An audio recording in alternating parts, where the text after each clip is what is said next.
നിങ്ങൾക്ക് എല്ലാവർക്കും അറിയുന്നത് പോലെ തന്നെ ഇന്നത്തെ കാലത്ത് കുട്ടികളെ വളർത്തുക എന്ന് പറയുന്നത് വളരെ ചാലഞ്ചിങ് ആയിട്ടുള്ള ഒരു കാര്യമാണ്.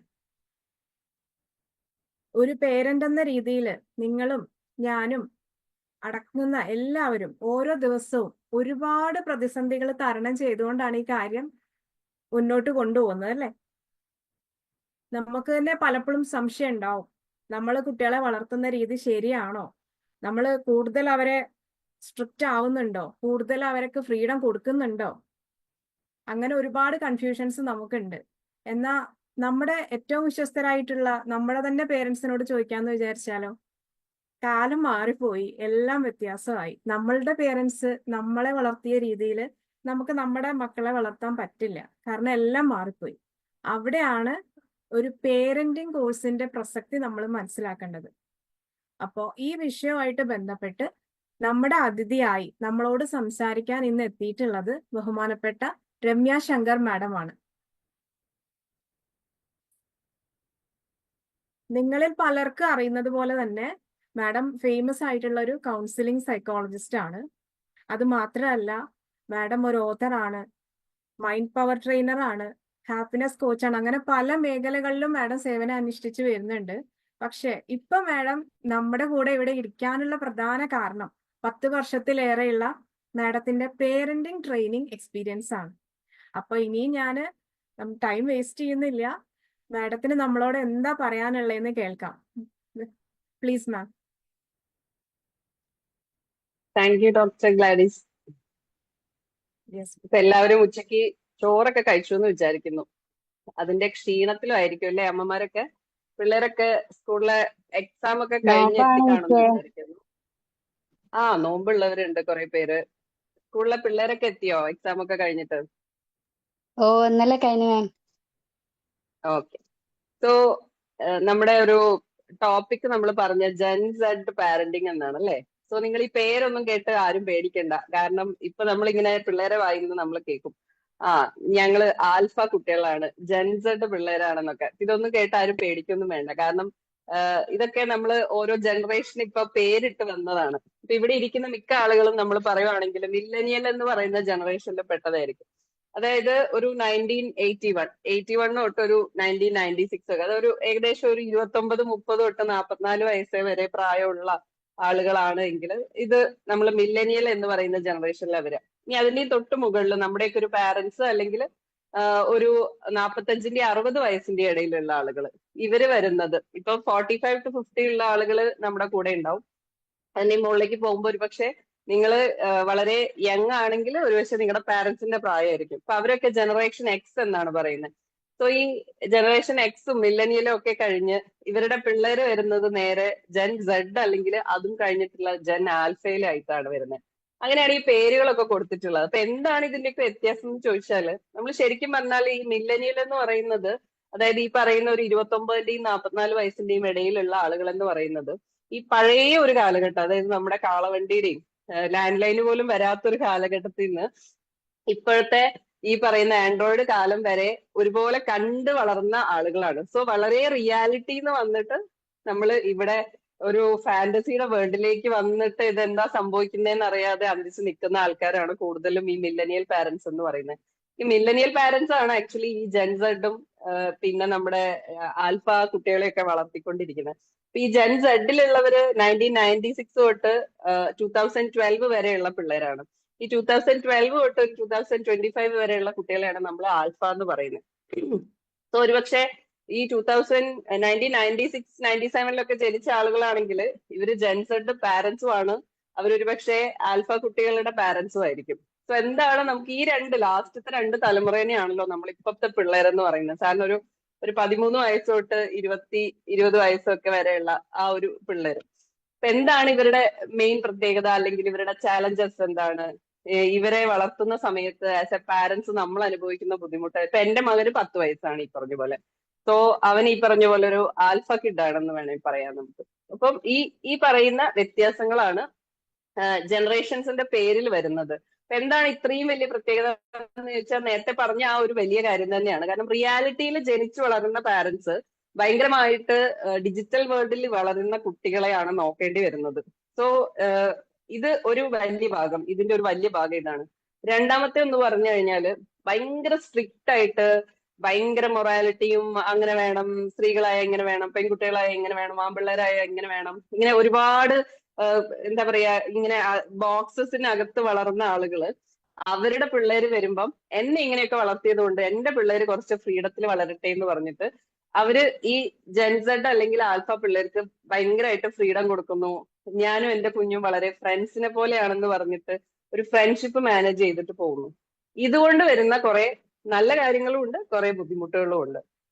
പിന്നൊന്ന് വരുന്നത് ഇപ്പം നമ്മുടെ ഇപ്പത്തെ ഈ രണ്ട് തലമുറയുടെ മുന്നേ ഉള്ള ആളുകളെക്കാളേറെ മെന്റലി ഭയങ്കരമായിട്ട് സ്ട്രെസ് അനുഭവിക്കുന്ന കുട്ടികളാണ്.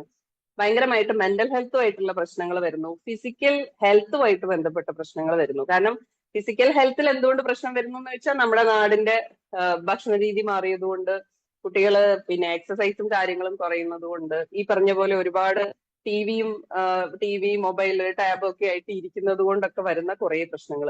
സോ ഫിസിക്കലിയും അവരുടെ ഹെൽത്തിനെ ഒരുപാട് ബാധിക്കുന്നുണ്ട്. മെന്റൽ ഹെൽത്തിനെ തീർച്ചയായും ബാധിക്കുന്നുണ്ടെന്ന് നിങ്ങൾക്ക് അറിയുമായിരിക്കും. കാരണം 3-4 വയസ്സുള്ള കുട്ടികളെ വരെ കൗൺസിലിങ്ങിന് കൊണ്ടുവരുന്ന അവസ്ഥയിലേക്ക് പോയിക്കൊണ്ടിരിക്കുകയാണ്. ഇന്ന പ്രശ്നമാണ്, ഭയങ്കരമായിട്ട് ആങ്കർ കാണിക്കുന്നു, ഭയങ്കരമായിട്ട് ടാൻഡ്രം കാണിക്കുന്നു, അല്ലെങ്കിൽ സിബ്ലിങ്സുമായിട്ട് സഹോദരങ്ങളുമായിട്ട് ഭയങ്കര പ്രശ്നങ്ങള്, ഈ പറഞ്ഞിട്ട് ഒരു 3-4 വയസ്സ് തൊട്ട് മുകളിലേക്കുള്ള കുട്ടികളെ കൗൺസിലിംഗ് റൂമിലേക്ക് കഴിഞ്ഞ 10 വർഷമായിട്ട് കണ്ടുകൊണ്ടിരിക്കുകയാണ്. സോ ഇവിടെയൊക്കെ നമ്മുടെ മെയിൻ വില്ലൻ നിങ്ങൾക്ക് അറിയുന്ന പോലെ തന്നെ നമ്മുടെ സ്ക്രീന് തന്നെയാണ് അല്ലെ. ടിവിയും ഫോണും ടാബും കമ്പ്യൂട്ടറും ഗെയിമും ഒക്കെ ആയിട്ട് ഇതൊരു ഭാഗത്ത് കിടക്കുന്നു.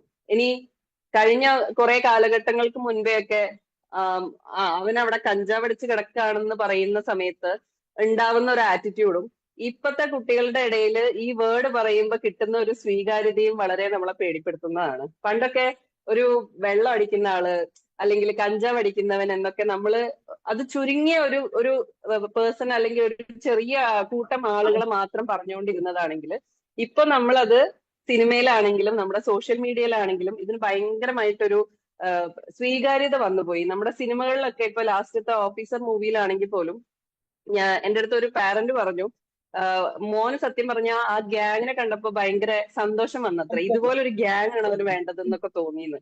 അപ്പം അതായത് ഓഫീസർ മൂവിയില് ഡ്രഗ് അഡിക്ട്സ് ആയിട്ടുള്ള ആളുകൾ കൊലപാതകം ചെയ്യുന്ന ഒരു സീനാണ് കാണിക്കുന്നതെങ്കിൽ ആ ഡ്രഗ് അഡിക്ട്സ് ആയിട്ടുള്ള ആ ഗ്യാങ്ങിന്റെ പവറാണ് അവനെ ഭയങ്കരമായിട്ട് ആകർഷിക്കുന്നത്. സോ നമ്മുടെ മൂവീസ് ആണെങ്കിലും നമ്മളെ സോഷ്യൽ മീഡിയയിൽ വരുന്ന മെസ്സേജസ് ആണെങ്കിലും ആരുടെയോ ഫോണ് അൺമ്യൂട്ട് ആയി കിടക്കുന്നുണ്ട്, അതൊന്ന് മ്യൂട്ട് ചെയ്യാവോ? എല്ലാരും ഒന്ന് മ്യൂട്ട് ചെയ്യണേ. ഓക്കെ. സോ ഇതും നമ്മൾക്ക് ഭയങ്കര അലാമിംഗ് ആയിട്ടുള്ള ഒരു സിറ്റുവേഷൻ ആണ്. സോ ഇതിന്റെയൊക്കെ ഇടയിൽ പേരൻസിന് വരുന്ന അടുത്ത പ്രശ്നം, നമ്മുടെയൊക്കെ കാലത്ത് അച്ഛൻ ജോലിക്ക് പോവുകയും അമ്മ ഫുൾ ടൈം വീട്ടിൽ കുട്ടികളെ നോക്കുകയും ചെയ്തിരുന്ന കാലം മാറിയിട്ട് അച്ഛനും അമ്മയും ജോലിക്ക് പോവുക, അച്ഛനും അമ്മയും ജോലിയുടെ പ്രഷറും വീട്ടിലെ ജോലിയുടെ പ്രഷറും എടുക്കുന്ന ഒരു അവസ്ഥയിലേക്ക് പോവുക. പണ്ടത്തെ കാലത്ത് എല്ലാം സഹിച്ചിരിക്കണമെന്ന് ഒരു വിഭാഗം പറഞ്ഞു പഠിപ്പിച്ച അമ്മമാരായിരുന്നത് കൊണ്ട് പലപ്പോഴും ഇതൊന്നും പുറത്ത് കാണിക്കാതെ അകത്ത് അടങ്ങി ഒതുങ്ങി ഇരുന്നതാണെങ്കിൽ ഇപ്പോ അത് കുറെ കൂടെ ഭയങ്കരമായിട്ട് പുറത്തോട്ട് പൊട്ടിത്തെറികളായിട്ട് വരുന്നു.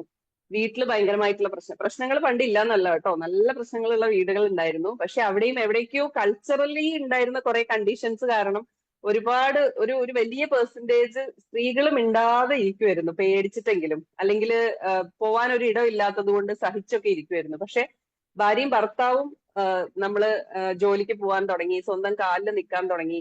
സോ മിക്കപ്പോഴും കപ്പിൾ തെറാപ്പിക്ക് വരുന്ന സമയത്ത് സ്ത്രീകൾ ചോദിക്കുന്ന ഒരു ചോദ്യമുണ്ട്, എന്തിന് ഞാൻ ഇതൊക്കെ സഹിക്കണം? എന്റെ അമ്മ സഹിച്ചിട്ടുണ്ട്, എന്റെ അമ്മമ്മ സഹിച്ചിട്ടുണ്ട്, എന്റെ ആന്റിമാര് സഹിച്ചിട്ടുണ്ട്, പക്ഷെ ഞാൻ എന്തിനാണ് ഇത് സഹിക്കുന്നത്? എനിക്ക് എന്റെ സ്വന്തം കാലിൽ നിൽക്കുന്നുണ്ട്, എനിക്കൊരു വാടകയ്ക്ക് വീടെടുത്താലും ജീവിക്കാവുന്ന, എന്റെ വീട്ടിൽ എന്നെ കയറ്റിട്ടില്ലേലും കുഴപ്പമില്ല എന്നാ പറയുന്നത്. സോ ഒരുപാട് ചിന്താരീതികൾ കുറെ മാറി. ഇതിന്റെയൊക്കെ ഇടയിലാണ് നമ്മുടെ പിള്ളേര് വരുന്നത്. അപ്പം ഇത്രയും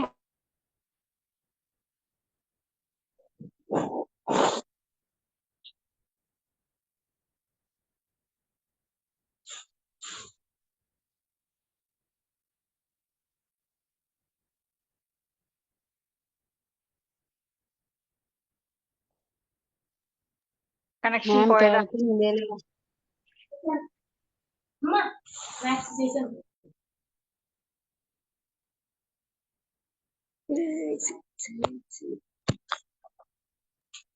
നമുക്കിപ്പം കിട്ടുന്നില്ല. റേഞ്ച് പോയതാണോ? ആ ഇപ്പൊ റെഡി ആവും കേട്ടോ. എല്ലാരും ഒന്ന് മ്യൂട്ട് ചെയ്ത് തന്നെ ഇരുന്നോളൂ. ഇപ്പൊ റെഡി ആവേ. Okay okay. ഞാൻ സിനിമ ആണല്ലോ, ഒരു ഇതാണ് ക്ലാസ്സാ. വേറെ എങ്ങനെ നല്ലൊരു അമ്മയാകാം, ടീച്ചറാകാന്നുള്ള ഒരു റസിയജി ഒന്ന് ഫോൺ മ്യൂട്ട് ചെയ്യാവോ? സോറി കേട്ടോ, നെറ്റിന്റെ പ്രശ്നം തോന്നുന്നു. കേൾക്കാലോ അല്ലേ? കേൾക്കാം മാം. ഓക്കെയാണ്. സോ കേൾക്കാം മാം. ഞാൻ കൂടുതലും പറയുന്നുണ്ടാവുന്ന സെഷൻസിൽ എനിക്ക് വന്ന പ്രോബ്ലംസ്, അതായത് സ്ഥിരമായിട്ട് വരുന്ന പ്രോബ്ലംസ് ആണ് ഞാൻ കൂടുതൽ ഫോക്കസ് ചെയ്ത് സംസാരിക്കുന്നത്. സോ ലാസ്റ്റ് വന്നിട്ടുള്ള ഒരുപാട് സെഷനിൽ പാരന്റ്സ് പറയുന്നത്, അതായത് ഈ ജെൻസഡ് ആൽഫ കുട്ടികളെ വളർത്തുന്ന സമയത്ത് പാരന്റ്സ് അനുഭവിക്കുന്ന പ്രശ്നങ്ങൾ, നമുക്ക് അതിന്റെ ചലഞ്ച് എന്താന്ന് നോക്കാം, നമുക്ക് അതിൽ എന്ത് ചെയ്യാമെന്നുള്ളത് നോക്കാം. സത്യം പറഞ്ഞാൽ ഈ ഒരു ടോപ്പിക് നമുക്ക് 2 ദിവസം ഇരുന്ന് പറഞ്ഞാലും തീരാത്ത ടോപ്പിക്കാണ്. ഞാൻ എന്നെ പറ്റുന്ന പോലെ ഏറ്റവും സ്പീഡിൽ പറഞ്ഞു പോകാൻ ശ്രമിക്കാം. ഏറ്റവും ഇമ്പോർട്ടന്റ് ആയിട്ടുള്ള കാര്യങ്ങൾ പറഞ്ഞു പോകാൻ ശ്രമിക്കാം. സോ അതിൽ ഏറ്റവും വരുന്ന ഒരു കാര്യം, നമ്മള് പാരന്റ്സ് ചെയ്യുന്ന ഏറ്റവും വലിയൊരു മിസ്റ്റേക്ക്, നമ്മളുടെ അറിഞ്ഞോ അറിയാതെയോ നമ്മളുടെ അടുത്ത് നിന്ന് എപ്പോഴും വരും, എന്റെ കാലത്തൊക്കെ ഇങ്ങനെയൊക്കെ ആയിരുന്നു, നിങ്ങളൊക്കെ എന്ത് ഭാഗ്യമാണ്, നിങ്ങൾക്ക് നോക്ക് അങ്ങനെ ഇങ്ങനെ, നിങ്ങൾക്ക് ഇതൊന്നും ഇതാക്കാൻ പറ്റുന്നില്ല. ഭയങ്കര കമ്പാരിസൺ ആണ്. സോ ഞാൻ എന്റെ കാലത്ത് കുറെ, ഇപ്പൊ നമ്മളെ കാലത്ത് നമ്മൾ കേട്ടിട്ടുണ്ട് അല്ലെ, ഞാനൊക്കെ കിലോമീറ്ററുകളോളം നടന്നിട്ടാണ് സ്കൂളിൽ പോയത്.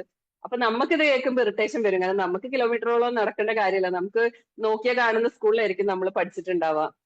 അല്ലെ നമുക്ക് ചിലപ്പോ നമ്മുടെയൊക്കെ പ്രായത്തേക്ക് ചിലപ്പോ ഒരു ഓട്ടോ ഒക്കെ കിട്ടി തുടങ്ങിയിട്ടുണ്ട്. ഇപ്പത്തെ നാട്ടിലെ പിള്ളേർ മിക്കവാറും സ്കൂൾ ബസ്സിലും സ്കൂൾ വണ്ടിയിലൊക്കെയാണ് പോകുന്നത്, അല്ലെങ്കിൽ ഏറ്റവും നിയറസ്റ്റ് ആയിട്ടുള്ള സ്ഥലങ്ങളിലേക്ക് ബസ് പിടിച്ചിട്ടോ അവരുടെ വണ്ടിയിലൊക്കെ ആയിരിക്കും പോകുന്നത്. സോ ഈ കുട്ടികളെ സംബന്ധിച്ച് ഇത് കേൾക്കുന്ന സമയത്ത് വരുന്ന പ്രോബ്ലം എന്താന്ന് വെച്ച് കഴിഞ്ഞാൽ, നിങ്ങൾ അവിടെ ഇന്റൻഷൻ വളരെ നല്ലതാണ്. ഇതിൽ പറയുന്ന പാരന്റ്സിന്റെ ചലഞ്ച്, പാരന്റ്സിന്റെ പ്രശ്നങ്ങൾ എന്ന് പറയുന്നിടത്തെല്ലാം ഞാൻ ആദ്യമേ കോട്ടിട്ട് പറയാണ്, ഇവിടെ നമ്മളുടെ ഉദ്ദേശം വളരെ നല്ലതാണ്. എന്താണ് നമ്മുടെ ഉദ്ദേശം? കുട്ടികൾ കുറെ കൂടെ റിയാലിറ്റി മനസ്സിലാക്കണം, കുട്ടികൾ കുറച്ചും കൂടെ കാര്യങ്ങൾ എന്താന്ന് മനസ്സിലാക്കണം, പ്രശ്നങ്ങൾ എന്താന്നൊക്കെ മനസ്സിലാക്കി ഇതിനനുസരിച്ച് പെരുമാറണം. ഇതൊക്കെയാണ് നമ്മളുടെ ആഗ്രഹം എന്ന് പറയുന്നത്. ശാലിനി ഒന്ന് മ്യൂട്ട് ചെയ്യാവോ? സോ ഈ പ്രശ്നങ്ങൾ വരുന്ന സമയത്ത് നമ്മൾക്ക് തോന്നും, ഞാൻ ഇത്രയൊക്കെ സഹിച്ചു വന്നുകൊണ്ടാണ് എനിക്ക് ഇതൊക്കെ കൈകാര്യം ചെയ്യാൻ പറ്റുന്നത്, എന്റെ കുട്ടി ഇതൊന്നും സഹിക്കാത്തതുകൊണ്ടാണ്. അപ്പൊ ഇതൊക്കെ പറഞ്ഞ് മനസ്സിലാക്കിയിട്ടെങ്കിൽ ആൾ ഇതൊക്കെ ഒന്ന് മനസ്സിലാവട്ടെ എന്ന് വിചാരിക്കും. പക്ഷെ വരില്ല. പ്രശ്നം എന്താന്ന് വെച്ചാൽ, പാരന്റ്സ് വരുമ്പോ ഈ കാര്യം പറയും, എന്റെ കാലത്തൊക്കെ ഞാൻ ഇങ്ങനെ 10 രൂപ വെച്ചിട്ട് ഇത്ര കാലം, അല്ലെങ്കിൽ 1000 രൂപ വെച്ചിട്ട് ഒരു മാസം ഓടിയിട്ടുണ്ട്, ഇപ്പൊ അവന്റെ ഒരു ദിവസത്തെ ചെലവിന് 1000 രൂപ മതിയാവുന്നില്ല എന്ന് പറയും. കുട്ടികൾ വന്നിട്ട്, ഇതേ പാരന്റ്സിന്റെ കുട്ടികൾ വന്നിട്ട് പറയുന്നത്, നമ്മൾ എന്ത് പറഞ്ഞാലും ഇവർക്ക് മനസ്സിലാവില്ല മാം, ഇവർ അണ്ടർസ്റ്റാൻഡിങ്ങേ അല്ല, നമ്മളുടെ ഈ കാലത്ത് നമ്മൾ എന്തിലൂടെ കടന്നു പോകുന്നതെന്ന് ഇവർക്ക് മനസ്സിലാവുന്നില്ല, നമ്മളുടെ കൂടെയുള്ള കുട്ടികളുടെ കൂടെ നമുക്കൊന്ന് പിടിച്ചു നിൽക്കാൻ പോലും പറ്റുന്നില്ല. അപ്പൊ നമ്മൾ പറയുന്നതിനൊക്കെ ഇവർ വേറെ രീതിയിലാണ് കാണുന്നത്, ഇവർക്ക് എപ്പോഴും അവരുടെ പണ്ടത്തെ കാര്യങ്ങളാണ് നമ്മളോട് പറഞ്ഞുകൊണ്ടിരിക്കുന്നതെന്ന്.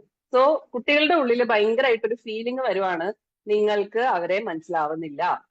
സോ നമ്മൾ ഈ പണ്ടത്തെ കഥകൾ പറയുമ്പോൾ നമ്മുടെ ഉദ്ദേശം നമ്മൾ വേറെ പല കാര്യങ്ങളുമാണ്, നമ്മൾ വേറെ പല കാര്യങ്ങളും മനസ്സിലാക്കിക്കാനായിരിക്കും പറയുന്നത്. പക്ഷെ ഇവിടെ കുട്ടികൾ ഒരൊറ്റ ലേണിംഗേ എടുക്കുന്നുള്ളൂ, എന്റെ പാരന്റ്സിന് ഞാൻ പറയുന്ന ഒരു ഒന്നും മനസ്സിലാവുന്നില്ല. മനസ്സിലായോ? സോ എന്നെ അണ്ടർസ്റ്റാൻഡ് ചെയ്യാൻ പറ്റാത്തവരാണ് എന്റെ പാരന്റ്സ് എന്ന് ഒരു കുട്ടി വിചാരിക്കുന്ന തൊട്ട് ആ കുട്ടിക്ക് നിങ്ങളോട് കാര്യങ്ങൾ പറയാനുള്ള ഇൻട്രസ്റ്റ് കുറയും. അവൻ എല്ലാ കാര്യങ്ങളും നിങ്ങളോട് ഷെയർ ചെയ്യാൻ പറ്റില്ല. അവർക്ക് കാര്യങ്ങൾ മനസ്സിൽ വരുന്നൊക്കെ പറയുമ്പോൾ വരികയോ, ഇത് പറയുമ്പോ ഇപ്പൊ അമ്മയുടെ പുരാണം പറയാൻ തുടങ്ങും എന്നായിരിക്കും കുട്ടികൾ ഇതേ സെന്റൻസ് യൂസ് ചെയ്യുക. എന്റെ പറഞ്ഞ അമ്മ അമ്മയുടെ പുരാണം പറയാൻ തുടങ്ങും, പിന്നെ ഞാൻ എന്തിനാ എന്റെ പ്രശ്നം പറയുന്നേ എന്ന് ചോദിക്കും. സോ നമ്മൾ ഒരിക്കലും നമ്മളുടെ കാലഘട്ടത്തെ നമുക്ക് സ്റ്റോറീസ് ആയിട്ട് അവർക്ക് പറഞ്ഞു കൊടുക്കാം, പക്ഷെ അതൊരിക്കലും നിങ്ങൾ ഇത് മനസ്സിലാക്കി അതിനനുസരിച്ച് നിങ്ങൾ പെരുമാറണം എന്ന ഒരു ആവശ്യമേ ആയിരിക്കരുത്. നമ്മൾ സ്റ്റോറി ടെല്ലിങ് പറയുന്ന പോലെ ആ ഒരു രസത്തില്, അമ്മയുടെ ലൈഫിൽ ഇങ്ങനെ ഒരു സംഭവമൊക്കെ ഉണ്ടായിട്ടുണ്ടായിരുന്നു എന്ന് കഥ നമുക്ക് പറഞ്ഞു കൊടുക്കാം. പക്ഷെ അതിലൊരിക്കലും നമ്മുടെ ഈ കാര്യങ്ങളൊന്നും വേണ്ട. ഇവരിത് മനസ്സിലാക്കി നാളെ ഈ എന്തൊക്കെയോ മാറാൻ പോകുന്നുണ്ട് എന്നുള്ള ഒരു ഉദ്ദേശമേ വേണ്ട. അങ്ങനെയുള്ള സാഹചര്യങ്ങൾ നമ്മുടെ കഥ എടുത്ത് പറയും വേണ്ട. അവര് ചെലവാക്കുന്ന സമയത്ത് നമ്മൾ എത്ര ദാരിദ്ര്യത്തിൽ വളർന്നോ, അതും അങ്ങനെ പട്ടിണി കിടന്നവരാരും ഈ കൂട്ടത്തിൽ ഉണ്ടാവില്ല. ചിലപ്പോ നമ്മുടെ അമ്മമ്മയുടെ കാലത്തൊക്കെ പട്ടിണി കിടന്നവരുണ്ടാവും. ആ കഥയൊക്കെ എടുത്ത് ഇവിടെ പറഞ്ഞിട്ട് ഒരു കാര്യമില്ല. കാരണം നമ്മൾ കുട്ടികൾക്ക് അത്രയും ഭക്ഷണവും കൊടുത്ത് എല്ലാ സൗകര്യങ്ങളിലും കുട്ടികളെ വളർത്തിയിട്ട് നിങ്ങൾ സൗകര്യം ഇല്ലാതെ വളർന്ന ആളുകളെ പോലെ ചിന്തിക്കണം എന്ന് പറഞ്ഞാൽ അവരെ കൊണ്ട് പറ്റില്ല. കാരണം ഈ അവസ്ഥയിലേക്ക് നമ്മൾ തന്നെയാണ് അവരെ എത്തിച്ചത്. ഇത്രയും എല്ലാ സൗകര്യങ്ങളും ചെയ്തു കൊടുത്ത് എല്ലാ അവര് ആഗ്രഹിക്കുന്ന ഒക്കെ അവരുടെ മുന്നിൽ വെച്ച് കൊണ്ട് കൊടുത്തിട്ട് നിങ്ങൾ ഇതൊന്നും ഇല്ലാത്തവരെ പോലെ ചിന്തിക്കുന്നു പറഞ്ഞാൽ അവരെ കൊണ്ട് എങ്ങനെ പറ്റും? അപ്പം ഈ ഒരു കാര്യം എപ്പോഴും ആലോചിക്കുക. നമ്മൾ ഈ ജനറേഷൻ ഗ്യാപ്പ് അവർക്ക് തോന്നരുത്, നമ്മൾക്ക് ഇത് ഒരിക്കലും മനസ്സിലാവും. ഇതിനെയാണ് ജനറേഷൻ ഗ്യാപ്പ് എന്ന് പറയുന്നത്. ആ കാലഘട്ടത്തിലുള്ളവർക്ക് ഈ കാലഘട്ടത്തിലുള്ളവരെയും ഈ കാലഘട്ടത്തിലുള്ളവർക്ക് ആ കാലഘട്ടത്തിലുള്ളവരെയും മനസ്സിലാക്കാനോ അണ്ടർസ്റ്റാൻഡ് ചെയ്യാനോ അവരെ ആക്സെപ്റ്റ് ചെയ്യാനോ പറ്റുന്നില്ല. അപ്പൊ നമ്മൾ ഈ ഒരു കാര്യം ഫസ്റ്റ് നിർത്തുക, നമ്മുടെ ഈ കമ്പാരിസൺ അങ്ങ് നിർത്തുക. അതാണ് നമുക്ക് ആദ്യം ചെയ്യാനുള്ള ഒരു കാര്യം. വരുന്ന ഏറ്റവും വലിയൊരു പ്രശ്നം ഞാൻ നേരത്തെ പറഞ്ഞ പോലെ ഭയങ്കരമായിട്ട് ഒരുപാട് നിയമങ്ങളും, ഒരുപാട് 6 മണിയാകുമ്പോൾ വീട്ടിൽ കയറണം, ഇന്നത് ചെയ്യാൻ പാടില്ല, അത് ചെയ്യാൻ പാടില്ല, ഫ്രണ്ട്സിന്റെ കൂടെ നടക്കാൻ പാടില്ല, ആൺപിള്ളേരോട് മിണ്ടാൻ പാടില്ല, പെൺപിള്ളേരോട് മിണ്ടാൻ പാടില്ല, ഇങ്ങനെ കുറേ നിയമങ്ങൾക്കുള്ളിൽ വളർന്ന പാരന്റ്സ് കുട്ടികള് ഇപ്പൊ പാരന്റ്സ് ആയി നിൽക്കുന്ന സമയത്ത് എന്റെ അച്ഛൻ അല്ലെങ്കിൽ എന്റെ അമ്മ എന്നെ ഇതൊന്നും സംഭവിച്ചിട്ടില്ല, അതുകൊണ്ട് എന്റെ കുട്ടികളെ ഞാൻ ഇങ്ങനെയൊന്നും വളർത്താൻ പോകുന്നില്ല, ഞാൻ അവർക്ക് എല്ലാ ഫ്രീഡവും കൊടുക്കും. ഈ എല്ലാ ഫ്രീഡവും കൊടുക്കുക എന്ന് പറയുമ്പോൾ തന്നെ അവിടെ പ്രോബ്ലം സ്റ്റാർട്ട് ചെയ്യും. കാരണം എന്താ, നമുക്ക് ഇത് രണ്ടും രണ്ടറ്റമാണ്. നമ്മൾ അധികമായാൽ അമൃതം വിഷം എന്ന് പറയുന്ന പോലെ ഒന്ന് ഭയങ്കരമായിട്ട് നിയമങ്ങൾ അടിച്ചേൽപ്പിക്കുന്നു, അത് പ്രശ്നമാണ്. ഇപ്പുറത്തെ ഭാഗത്ത് എന്താണ്, ഒരു നിയമങ്ങളും ഇല്ലാതെ ഭയങ്കരമായിട്ട് ഫ്രീഡം കൊടുക്കുന്നു. അപ്പൊ നമ്മൾ ഇതിന്റെ രണ്ടറ്റത്ത് നിൽക്കുമ്പോഴും ഇത് അറ്റത്ത് നിന്നുകൊണ്ട് നമ്മൾ കുറെ അനുഭവിച്ചിട്ടുണ്ട്. ഒരു ബൗണ്ടറീസും ഇല്ലാതെ ഒരു ഡിസിപ്ലിനും ഇല്ലാതെ കുട്ടികളെ പോവാൻ തുടങ്ങുമ്പോൾ ഇങ്ങേ അറ്റത്തെത്തും. അപ്പൊ അതിനേക്കാളും വലിയ വേറെ കുറെ പ്രശ്നങ്ങൾ വരും. ഇപ്പൊ കുറെ നിയമങ്ങൾ ഉണ്ടായിരുന്ന സമയത്ത് എന്താ വന്നേ, നമ്മൾക്ക് നമ്മളിലുള്ള കോൺഫിഡൻസ് ചിലപ്പോൾ നഷ്ടപ്പെട്ടിട്ടുണ്ടാവാം, നമ്മൾക്ക് നമുക്ക് തന്നെ പേടി തോന്നിയിട്ടുണ്ടാവും, നമ്മളെ ഒന്നിനും കൊള്ളൂല എന്നുള്ള ഫീല് നമുക്ക്. കാരണം നമ്മളെ പലതും പറഞ്ഞ് പേടിപ്പിച്ച് വെച്ചിട്ടാണ് ഇങ്ങനെ മൂടി വെച്ചുകൊണ്ടിരുന്നത്. പക്ഷെ ഇവിടെ നേരെ തിരിച്ചാണ്, ഇവർക്ക് ഭയങ്കര ഫ്രീഡം കൊടുക്കുകയാണ്. ഇനി ഈ ഫ്രീഡം കൊടുക്കുന്ന സമയത്ത് എന്താ വരുന്നത് വെച്ചാൽ സേഫ്റ്റി എന്ന് പറയുന്ന സാധനം കുറെയൊക്കെ നഷ്ടപ്പെടും. നമുക്ക് കുട്ടികളുടെ സേഫ്റ്റിയിൽ ശ്രദ്ധിക്കാൻ പറ്റില്ല. സേഫ്റ്റി പറയുന്ന ഒന്ന് മെയിൻ ആയിട്ട് നമ്മള് കുട്ടികളുടെ ഫോണ് യൂസേജും, പിന്നെ ഇപ്പം പുറത്തേക്ക് പോകുന്ന സമയത്ത് ഒരുപാട് കാശ് കയ്യിൽ കൊടുക്കുക, ഇതൊക്കെ കുട്ടികളുടെ സേഫ്റ്റിനെ ബാധിക്കുന്ന കാര്യമാണ്. ഫോൺ യൂസേജ് ഏകദേശം ഏത് പ്രായം തൊട്ടായിരിക്കും നിങ്ങളുടെയൊക്കെ മക്കള് ഫോൺ യൂസ് ചെയ്ത് തുടങ്ങിയത്? ചാറ്റിൽ ഇട്ടാൽ മതി പറ്റുന്നവര്. സോ ഏത് പ്രായം തൊട്ട് നിങ്ങളുടെ കുട്ടികൾ ഫോൺ കാണാൻ തുടങ്ങിയിട്ടുണ്ടാവും എന്നൊന്ന് ആലോചിച്ച് നോക്കാം. അപ്പം ഏത് പ്രായം തൊട്ട് കുട്ടികൾക്ക് ഫോൺ കൊടുക്കാം എന്നുള്ളത് പാരന്റ്സിന് എപ്പോഴും വരുന്ന ഡൗട്ട് ആണല്ലേ. ഇപ്പൊ ഞാൻ എപ്പോഴും നമ്മൾ എല്ലാവർക്കും അറിയുന്ന കാര്യമാണ്, WHO വേൾഡ് ഹെൽത്ത് ഓർഗനൈസേഷൻ പറയുന്നത് ഒരു 5 വയസ്സ് വരെ കുട്ടികൾക്ക് 0 മതി എന്നാണ്. 0, അതായത് കുട്ടികളെ ഫോൺ കാണിക്കേണ്ട എന്നാണ് പറയുന്നത്. കാരണം അത്രയും ഫാസ്റ്റ് ആയിട്ട് ബ്രെയിൻ ഡെവലപ്മെന്റ് നടക്കുന്ന സമയമാണ്. ഈ സമയത്ത് ഇതിലേക്ക് നോക്കുന്ന സമയത്ത് നമ്മൾ വെർച്വൽ ഓട്ടിസം എന്നൊക്കെ പറയുന്ന, അതായത് കുട്ടിക്ക് ഒരു കുഴപ്പവും ഇല്ലാതെ ജനിച്ച കുട്ടികൾ പോലും ഓട്ടിസ്റ്റിക് ആയിട്ടുള്ള രീതിയിൽ പോകാനുള്ള ചാൻസസ് കൂടുതലാണ്. കാരണം ഇതിലേക്ക് നോക്കിയിട്ട് അവർക്ക് റിയൽ ലൈഫിൽ ഇന്ററാക്ട് ചെയ്യാനും കമ്മ്യൂണിക്കേറ്റ് ചെയ്യാനുള്ള കഴിവ് പോവുകയും അവർക്ക് ഈ ഒരു വിർച്വൽ വേൾഡിൽ തന്നെ നിന്നിട്ട് വേറെ ആ ഒരു 5 വയസ്സ് 6 വയസ്സിനുള്ളിൽ നേടിയെടുക്കേണ്ട കുറെ സ്കില്ല് അവർക്ക് നേടിയെടുക്കാൻ പറ്റാതെ പോകും. ഇപ്പം നിങ്ങൾ എവിടെ പോയി കഴിഞ്ഞാലും, നിങ്ങൾ ഒരു ഹോസ്പിറ്റലിൽ പോകുന്നതാവട്ടെ, ഒരു മൂവി കാണാൻ പോവുകയാണെങ്കിലും, നിങ്ങളൊരു പിന്നെ ഒരു മാളിൽ പോയാലും ഒരു റെസ്റ്റോറന്റിൽ പോയാലും അവിടെയൊക്കെ നിങ്ങൾ കുട്ടികളെ നോക്കിക്കഴിഞ്ഞാൽ മിക്കവാറും അവിടെ മൂവി നടക്കുമ്പോഴും പിള്ളേർ ഇവിടെ ഫോണിലായിരിക്കും അല്ലെ. എന്തുകൊണ്ടാണ് അത് നടക്കുന്നത്? നമ്മളിപ്പോ ഒരു ഹോസ്പിറ്റലിൽ പോയി കഴിഞ്ഞാൽ, നമ്മൾ റെസ്റ്റോറന്റിൽ പോയി കഴിഞ്ഞാൽ, നമ്മൾ ചുറ്റും ഒന്ന് നോക്കിക്കഴിഞ്ഞാൽ അവിടുത്തെ ഒരു പ്രായം വരെ ഉള്ള വലിയ ആൾക്കാരും ഫോണിൽ തന്നെയാട്ടോ, അത് വേറെ കാര്യം. പക്ഷെ ചെറിയ കുട്ടികള് എന്തുകൊണ്ട് ഫോണും കൊണ്ടിരിക്കുന്നു എന്ന് ചോദിച്ചാൽ അതിന് പാരന്റ്സ് ആദ്യം പറയുന്ന ഉത്തരം അങ്ങനെ കൊടുക്കാറൊന്നുമില്ല, പക്ഷെ ഇവിടെ വരുമ്പം അടങ്ങിയിരിക്കാൻ വേണ്ടി കൊടുക്കുന്നതാന്ന് പറയും. എന്താ ഇതിൽ വരുന്ന പ്രോബ്ലം എന്നറിയോ? ഒരു പബ്ലിക് സ്പേസിൽ പോയി കഴിഞ്ഞാൽ അവിടെ ഒരു കുട്ടി പഠിക്കേണ്ട കുറെ മര്യാദകൾ ഉണ്ടല്ലേ. ഒരു പബ്ലിക് പ്ലേസിൽ എങ്ങനെ പെരുമാറണം എന്ന് ഒരു കുട്ടി പഠിക്കേണ്ട കുറെ മര്യാദകളുണ്ട്. ആക്ച്വലി ഈ മര്യാദകളൊന്നും നീ പഠിക്കേണ്ട മോനെ, നീ ഇങ്ങനെ ഇതിനകത്ത് ഇരുന്നോന്നാണ് ആക്ച്വലി നിങ്ങൾ ആ ഫോൺ കൊടുത്തോണ്ട് ആ കുട്ടിയോട് പറയുന്നത്. ഒന്ന് ആലോചിച്ച് നോക്കിയേ, ഈ കുട്ടി ഭാവിയിൽ ഒരു പബ്ലിക് സ്പേസിൽ പോയി ഇരിക്കുമ്പം ആ പബ്ലിക് സ്പേസിലെ ആളുകളോട് എങ്ങനെ ഇടപെടണം എന്ന് ആ കുട്ടി പഠിക്കുന്നില്ല. നിങ്ങൾ ഈച്ച് ആൻഡ് എവറി ടൈം 4 ആള് കൂടുന്ന സമയത്ത് ഈ ഫോൺ അങ്ങ് കുട്ടിയുടെ കൈ കൊടുക്കുക. ഇതിനെ നിങ്ങൾ എന്ന് പറഞ്ഞാൽ നമ്മൾ ഫുൾ പാരന്റ്സിനെ ഉദ്ദേശിച്ചിട്ടാട്ടോ പറയുന്നത്. പാരന്റ്സ് പറയുന്ന ഒരു കാര്യം അല്ലെങ്കിൽ ഇവൻ ഭയങ്കര പ്രശ്നം ഉണ്ടാക്കും, ഭയങ്കര വികൃതിയാണ്, ഇവിടെയൊക്കെ ഓടി നടക്കും, ചാടി നടക്കും, എന്തെങ്കിലും പറ്റിക്കും. അപ്പൊ അവിടെ ഈ കുട്ടിയെ ഇതൊന്നും പഠിപ്പിക്കാൻ നമുക്ക് പറ്റുന്നില്ല എന്ന് നമ്മൾ അക്സെപ്റ്റ് ചെയ്തിട്ടാണ് ഈ സാധനം കൊടുക്കുന്നത്. അപ്പം ഈ കുട്ടിക്ക് പബ്ലിക്കായിട്ട് പെരുമാറാനുള്ള കഴിവുകൾ, ആ ഡിസിപ്ലിൻ നമുക്ക് കുട്ടിയെ പഠിപ്പിക്കാൻ പറ്റുന്നില്ല. ഇത് പഠിപ്പിക്കാത്തത് നമ്മളുടെ വീക്ക്നെസ് ആണെങ്കിലും ഇത് അനുഭവിക്കാൻ പോകുന്ന കുട്ടിയാണ്. നാളെ ഒരു സ്കൂളിൽ പോയി കഴിയുമ്പോഴും കുട്ടിക്ക് അടങ്ങിയിരിക്കാൻ പറ്റില്ല. നാളെ ഒരു 10 കുട്ടികളുള്ള ഒരു സ്ഥലത്ത് പോയിട്ട് ആ കുട്ടീനെ എക്സ്പ്രസ് ചെയ്യാൻ പറ്റില്ല. അല്ലെങ്കിൽ അവിടെ എങ്ങനെ പബ്ലിക്ലി ഒരു സോഷ്യൽ ആയിട്ടുള്ള ഒരു സ്ഥലത്ത് പോയിട്ട് എങ്ങനെ പെരുമാറണം എന്ന് കുട്ടിക്ക് അറിയാത്ത അവസ്ഥ വരും. സോ ഇത് വളരെ ബുദ്ധിമുട്ടുള്ള ഒരു കാര്യം. അപ്പം സത്യം പറഞ്ഞാൽ ഈ ജെൻസെറ്റ് ജെൻ ആൽഫ കുട്ടികളെയൊക്കെ മാനേജ് ചെയ്യുന്നതിൽ പാരന്റ്സിന് ഏറ്റവും വലിയ പ്രശ്നം പറയുന്നത് സ്ക്രീൻ ടൈം മാനേജ്മെന്റ് ആണ് പറയുന്നത്. ഇവരെ ഈ സ്ക്രീനിനകത്ത് എത്രമാത്രം ഇരുത്തണം, എത്രമാത്രം പുറത്തോട്ട് ഇരുത്തണം, ഇതിനെങ്ങനെ ഡിസിപ്ലിൻ കൊണ്ടുവരും എന്നുള്ളത്. ഞാൻ എന്റെ എല്ലാ ക്ലാസ്സിലും പറയുന്ന ഒരു ഉദാഹരണം ഞാൻ ഇവിടെയും പറയാണ്. ഒരു നന്നായിട്ട് പഠിച്ചുകൊണ്ടിരുന്ന കുട്ടി ഒരു 5ാം ക്ലാസ് 6ാം ക്ലാസ് ആയപ്പോഴേക്കും നമ്മുടെ കോവിഡ് വന്നു. സോ കോവിഡിന്റെ സമയത്ത് വീട്ടിൽ പാരന്റ്സ് ഒന്നുമില്ല, ഗ്രാൻഡ് പാരന്റ്സ് മാത്രമേ ഉള്ളൂ. അവരുടെ കയ്യിൽ മറ്റേ നമ്മുടെ നോർമൽ ബേസിക് ഫോൺ മാത്രമേ ഉള്ളതുകൊണ്ട് ഈ കുട്ടിക്ക് ക്ലാസ് അറ്റൻഡ് ചെയ്യാൻ വേണ്ടി ഒരു ഫോണ് വാങ്ങിക്കൊടുക്കുന്നു.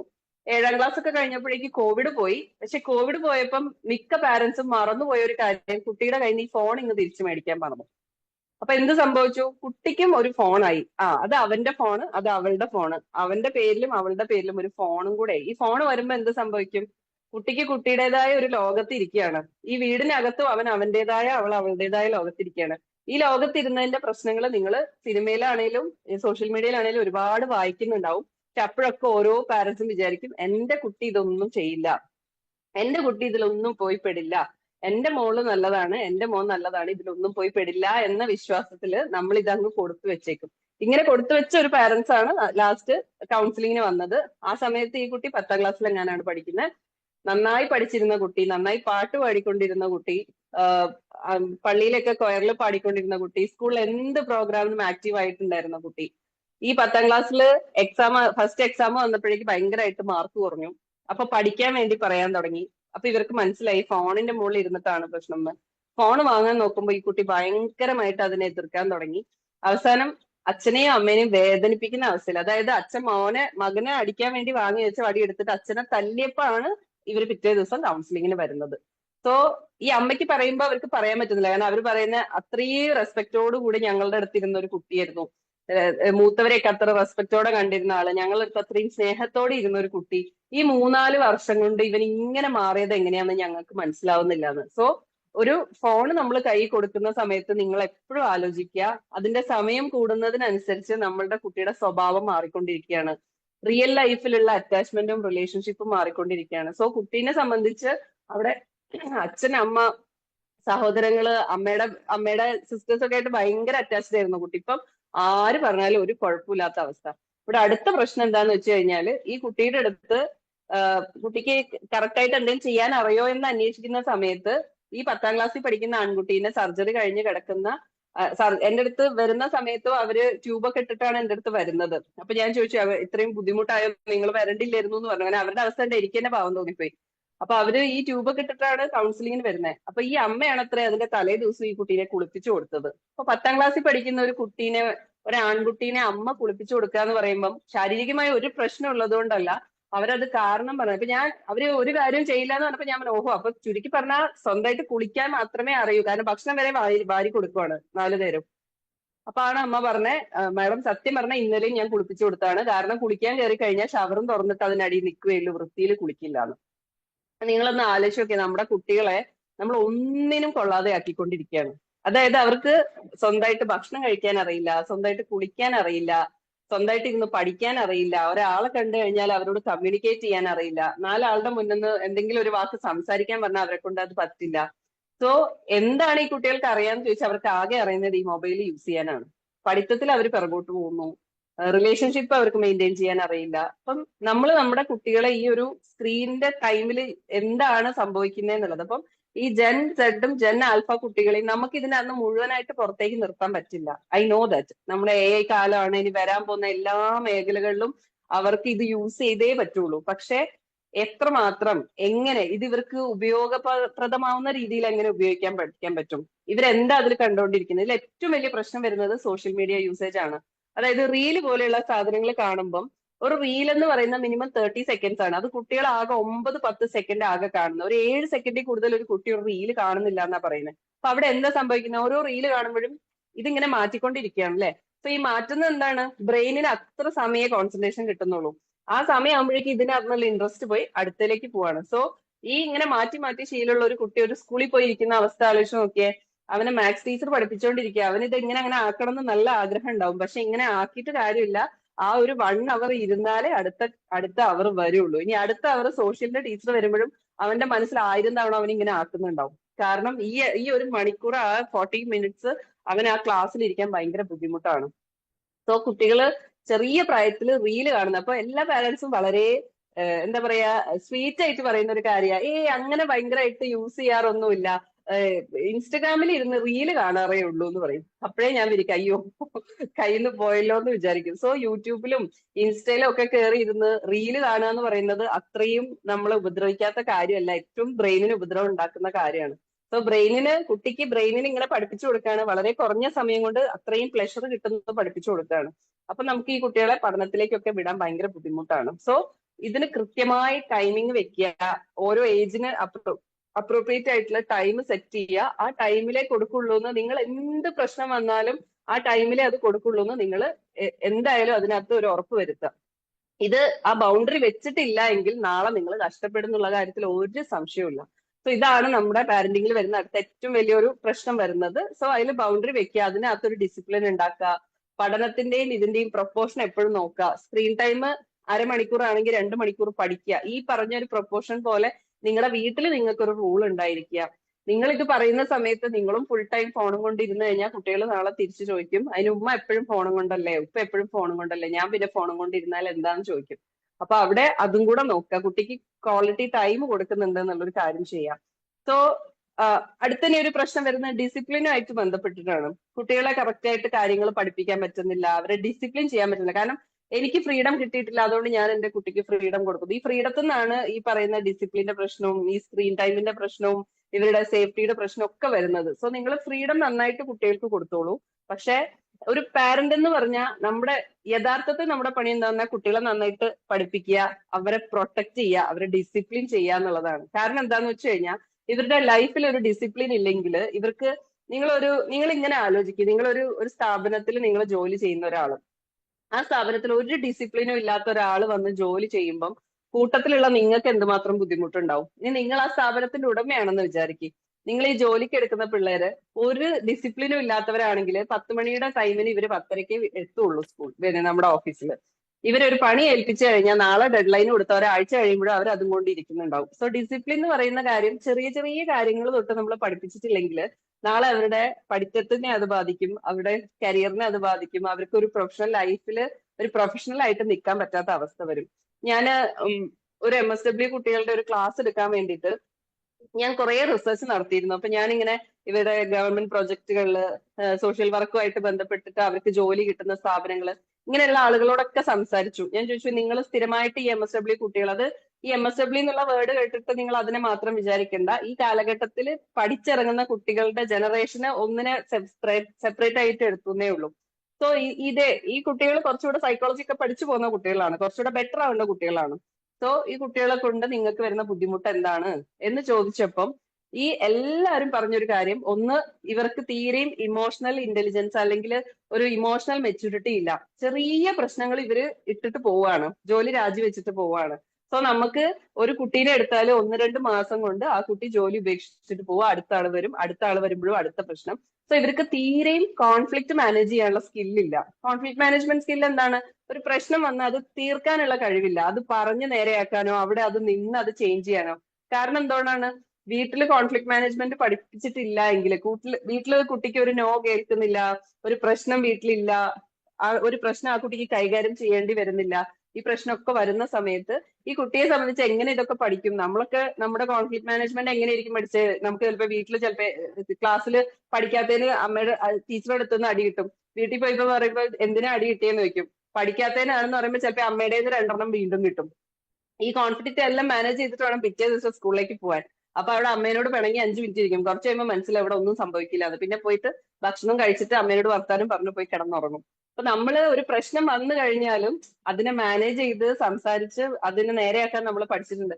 പിറ്റേ ദിവസം സ്കൂളിൽ പോകുമ്പോൾ നമ്മൾ ഇത് മറന്ന് ടീച്ചറുടെ അടുത്ത് സന്തോഷമായിട്ട് സംസാരിക്കും. പക്ഷെ ഇപ്പോഴത്തെ പിള്ളേര് ടീച്ചർ ഒന്ന് കണ്ണുരുട്ടി കാണിച്ചാൽ വീട്ടിൽ വന്ന് പറഞ്ഞ്, വീട്ടിൽ നിന്ന് പാരന്റ് വിളിച്ച് ടീച്ചറെ ചീത്ത പറഞ്ഞ് ടീച്ചറിനെ ക്ലാസ് മാറ്റിയ കഥയൊക്കെ ഞാൻ കേട്ടിട്ടുണ്ട്. ചില ടീച്ചേഴ്സ് പറയാറുണ്ട്, ക്ലാസ്സിലുള്ള കുട്ടി ക്ലാസ്സിൽ കൊണ്ടുവരാൻ പാടില്ലാത്ത ഒരു സാധനം കൊണ്ടുവന്നതിന്റെ പേരിൽ ആ കുഞ്ഞിനെ വഴക്കും പറഞ്ഞു എന്ന് പറയാൻ പറ്റില്ല, ഇതിവിടെ പറ്റില്ല, അത് കൊണ്ടുപോയിട്ട് പിന്നെ ടീച്ചേഴ്സ് റൂമിൽ ഏൽപ്പിക്കൂ എന്ന് പറഞ്ഞതിന്റെ പേരിൽ ഗൾഫിൽ നിന്ന് എന്റെ മോന് ഭർത്താവ് കൊണ്ടു കൊടുത്ത സാധനം അവനൊന്ന് കൊണ്ടുവന്നതിന് ആ ടീച്ചർ അവനോട് ഹാർഷായിട്ട് പെരുമാറി എന്നും പറഞ്ഞ് ആ പാരന്റ് ഭയങ്കര പ്രശ്നം ഉണ്ടാക്കി ആ ടീച്ചറിനെ ആ ക്ലാസ്സിൽ നിന്നേ മാറ്റി.